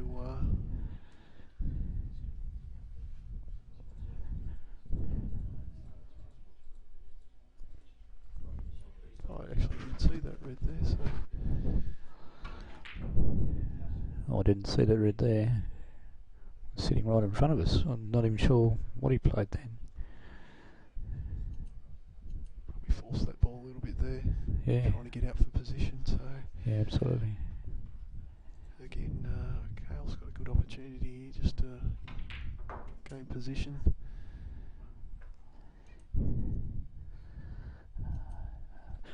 Not getting tired of watching his cue action. He's got a nice smooth action. He's nice and crisp, and you know, like he's the national under-21 snooker champion. Just come back from Belgium with Alex Pace. So, you know, great talent, great future. Oh, exactly. Great to watch when he gets going. Yeah, absolutely.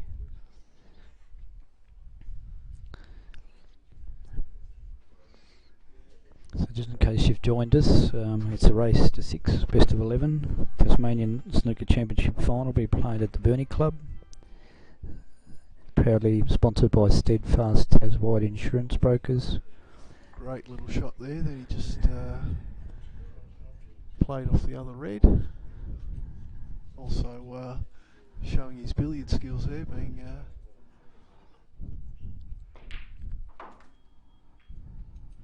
may expose him up enough there. He should be able to pot the next one into the middle. This will really open this match up here, and as Cale does, he tends to put his foot forward. This would be interesting. You'll get Yellow you might get the little Chinesey type awkward thing. He wouldn't be too happy with that.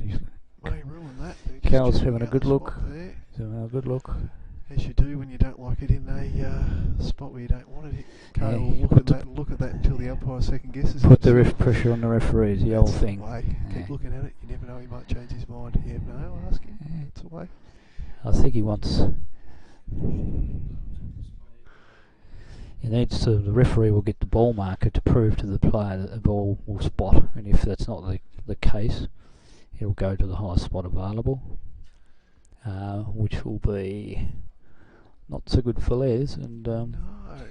happy work for Cale. By the looks of it. We can't really tell what's going on out in the playing arena, so what they're talking about there. Well, there's some sort of decision being reached. A little bit unclear on whether it will spot. Yes. It will be spotting. So he's proved to the player that, and if the ball will spot, you have to place it on the spot. Often you get tricky spots because in a highest level championship you don't have spots, you have crosses. So once you prove the ball will go on the spot, then it goes on its spot. So Left by Adrian there, always tricky. There's been a couple of tricky matches. I know Rob had a couple. Bob's had a couple of tricky spots as well, which has been great for them, helping us out this weekend.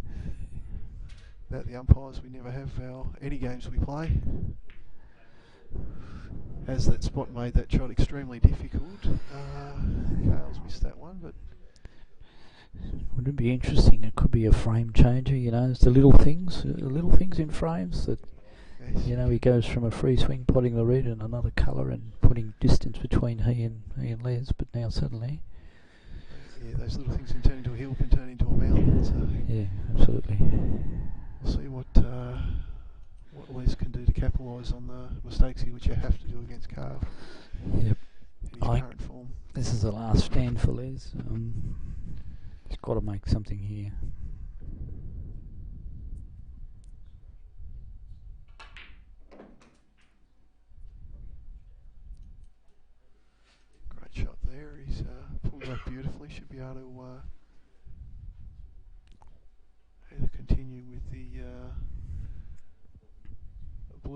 think.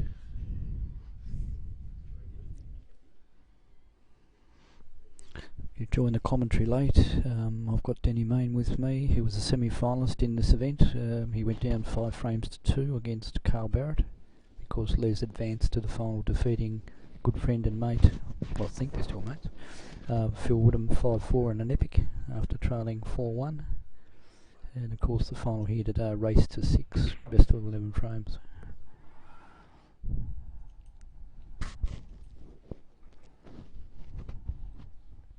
Take it Les will be trying to gain position here for the plant with the 2 reds. Yeah, I'm thinking that, Denny. Yep. You've been a pretty good judge today, so I'm following your lead. I don't know, we've had some shockers, mate. Oh, I didn't pick that one. Oh dear, got to hit himself there. Tried to force position there and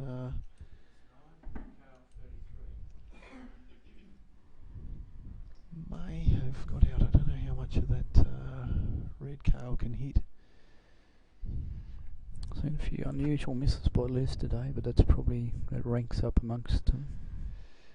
Mr. Blue in the second frame to win the frame. That was quite a big blue, that one. That one's yeah. That was pretty much a match changer. And the frame before the session, the mid-interval when he was on the yellow, missed it for to really go in at 3-2.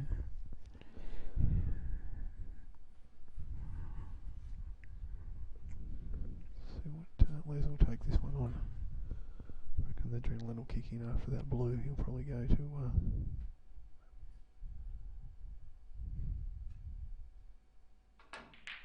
He's missed it to the right hand jaw. Yeah, where's this red going? And that's not going to be pretty. No. It's another good start here for Kale. Yeah, 51 points on the table, and of course he already enjoys a reasonable lead now, which is just about to increase.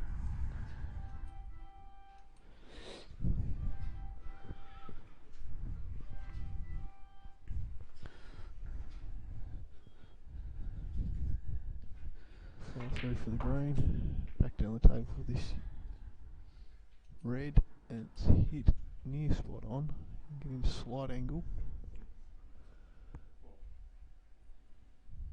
Probably play down for either the blue or the black if that slips through, just to gain a few points. Or he can just take the pink on. He's got options there, plenty. Yeah. See the ball.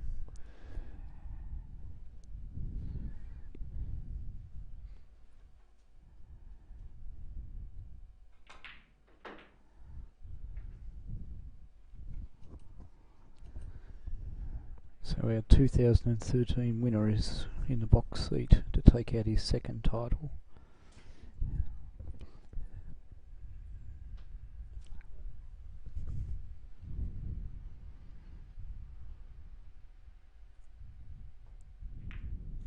Oh, great shot. There you go, it was on. I think Les has got up, he's seen enough. And Les has conceded the frame.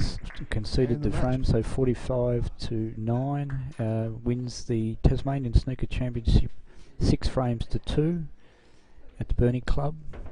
We'll have a short interval and we'll be back to make the presentations live in the billiard room in a couple of minutes' time.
Going to do it on this one.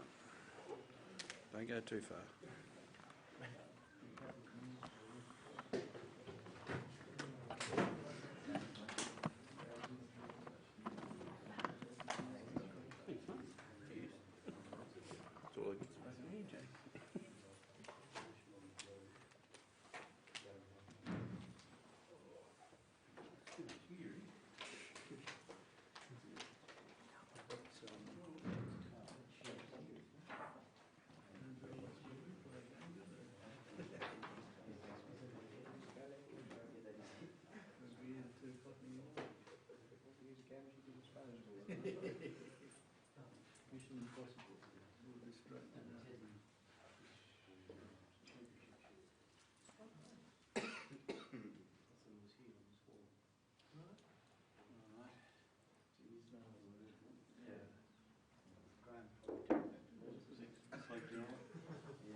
Pretend trophy. I think Graham won it last year. So we put him to it.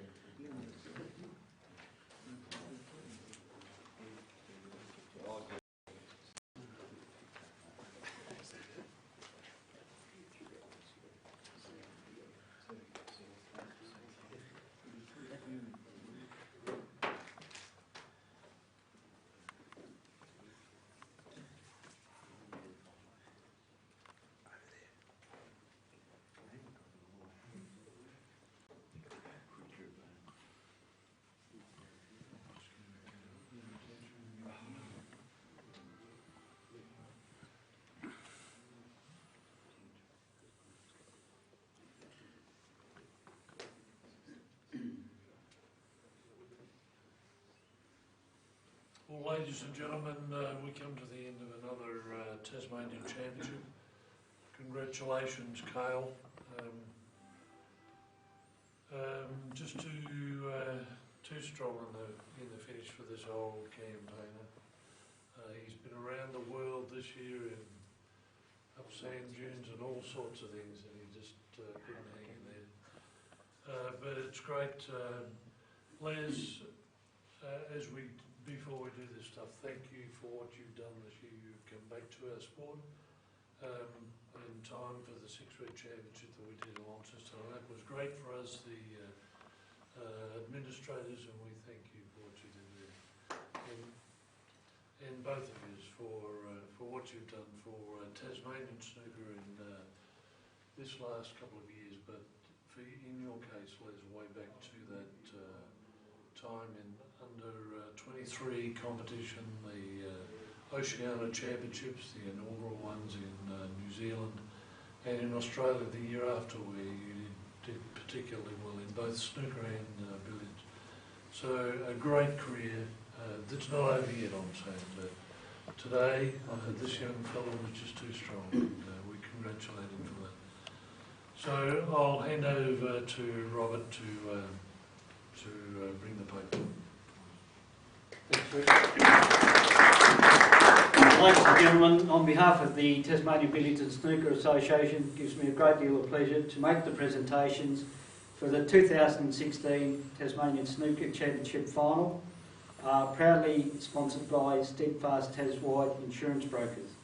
Today we saw contrasting styles and ages in the rising talent of Cale Barrett, who won this championship in 2013, his first championship, and now his second one, and of course playing 17-time champion Les Higgins.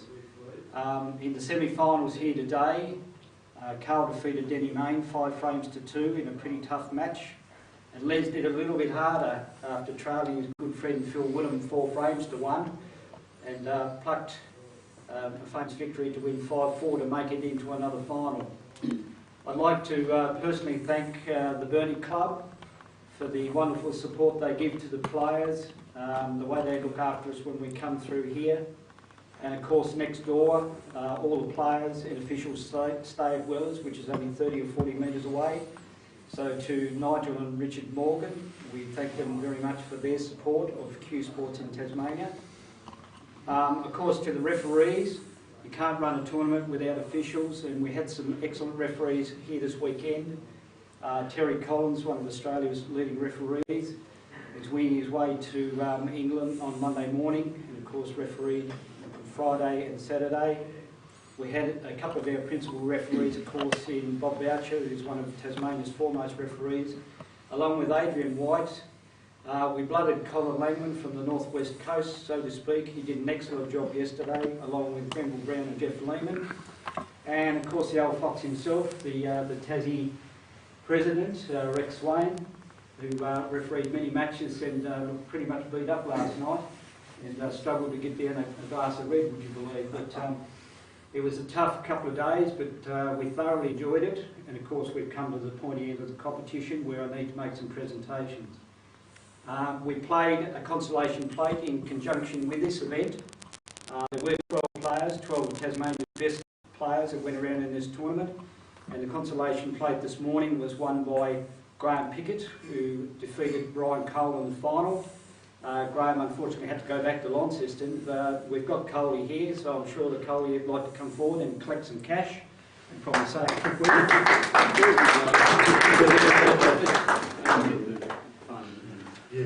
Coley would like to come forward and collect some cash. Talked to Graham earlier on, he had to shoot back to Launceston, but well-run tournament for the people who qualified through no fault of their own for the consolation plate. It was a marvellous event. In all the players really enjoyed themselves on that third table for that event, and it's always hard to beat a state champion in a best of three. But I think we all had good fun, and it makes it all worthwhile to come to a magnificent event like this and also finish it off with a consolation plate. So thank you all very much.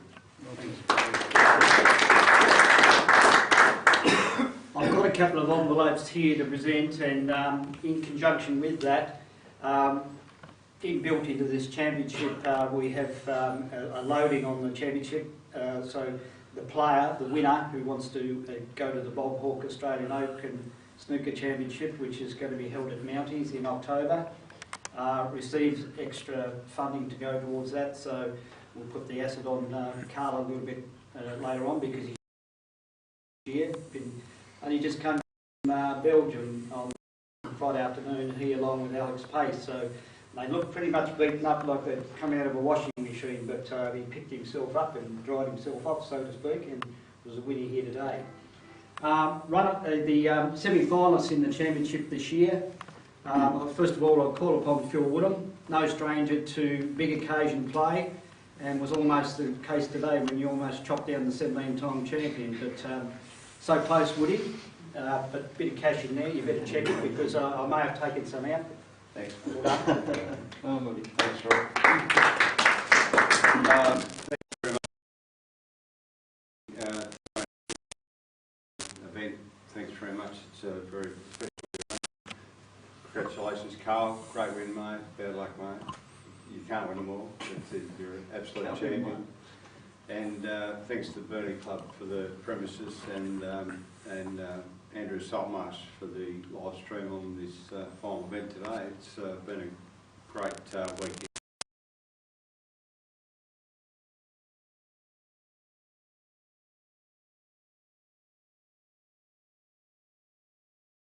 About sponsors and sorts of things, because I know a bit about the game, but he had a bit of class and a bit of polish to it. So Denny Main joined me in commentary and did a great job. We got some good all that sort of thing, but there's some cash here also for you, mate. So well done on your tournament here this weekend. Played really well. Thanks a lot. Cheers. First, thank Burnie Club, Tassie Billiards. Great effort, Rob. And round of applause for Rob, because we know how much he's done. Also the umpires, and that great. Thank you so much, because without you guys, I wouldn't have found the missus for starters. And to everyone else, actually all the players, because I love these weekends just to catch up and hate each other on the table, but love to catch up and have a few yarns over a few big cokes. And to Kyle and Les, great guys. Well done.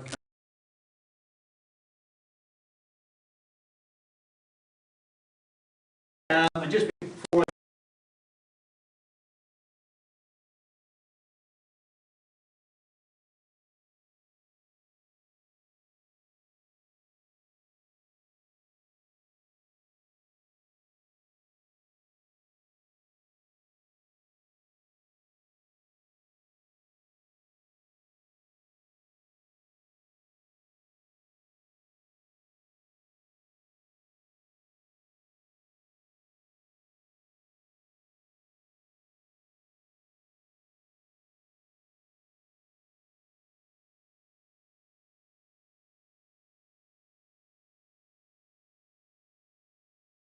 And the runner-up, 17-time winner of this particular event, but as Woody said today, the second frame I thought was pivotal in the match, had the blue to win that frame and make it 1-all. Carl was good enough to come in and pop the blue pick at black, and suddenly it's a 2-0 thing. And the scoreboard is your enemy, unfortunately, when you're chasing. A little bit hard, you chased down Woody today, but it wasn't to be today. So congratulations on your effort. I know you came out of semi-retirement. You went to Egypt, and Egypt survived, and you survived, so it's all good. And you played in the state final here today. You carried yourself with aplomb. Worthy runner-up in 2016, Les Higgins. Well, thank you very much. I'd like to endorse the remarks made by the earlier speakers. Obviously, with the live stream, we go all around the world, really. And I'd like to thank my friends, the whole three of you that watched on today. To the Burnie Club,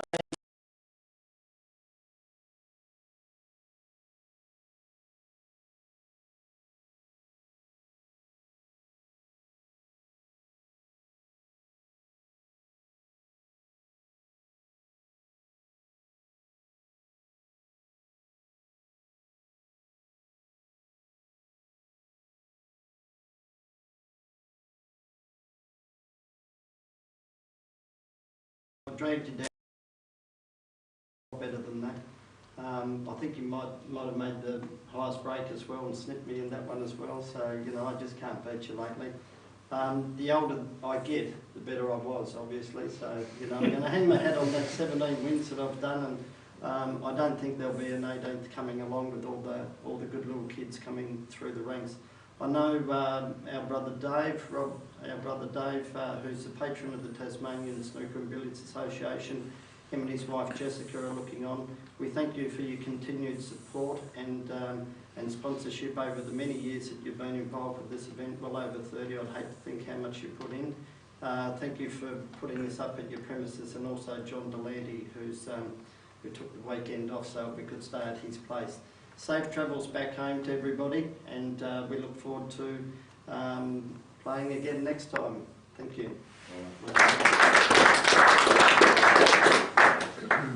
And to the victor go the spoils. I met this guy some years ago, and I made a trip through, I think it was at Launceston. Somebody said, oh, there's this little kid having a game in one of the Triangular Shields. So, and I drove through. I wasn't part of, you know, I was running the tournament and all that kind of thing. And over the last few years, and I've got to say this, that without a good family unit, like your mum and dad, Alison and Gar, it's a little bit like with Alex Pace, with Julie and Mike and all that sort of thing. You don't get to the level that you get without that really, really good support. They've supported you really well, and you've supported our game, because you are the face and the youth. The way you conduct yourself around the table is a credit to you, and you are worthy of the EA Ted Pickett Shield for 2016, sponsored by statewide insurance brokers. Carl Barrett.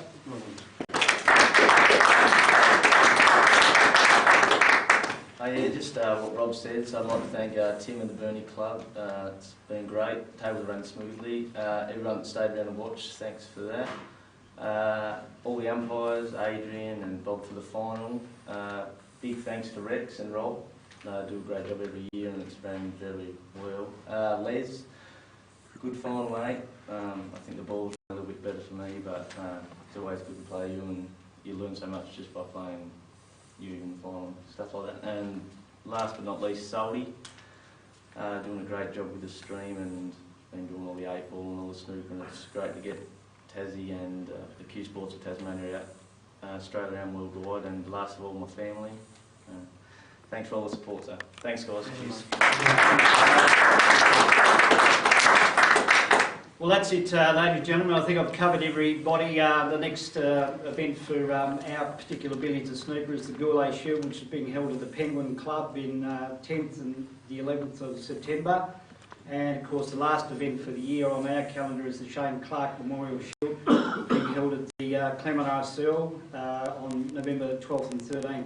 It's been a great pleasure here this weekend. It's been a tight tournament.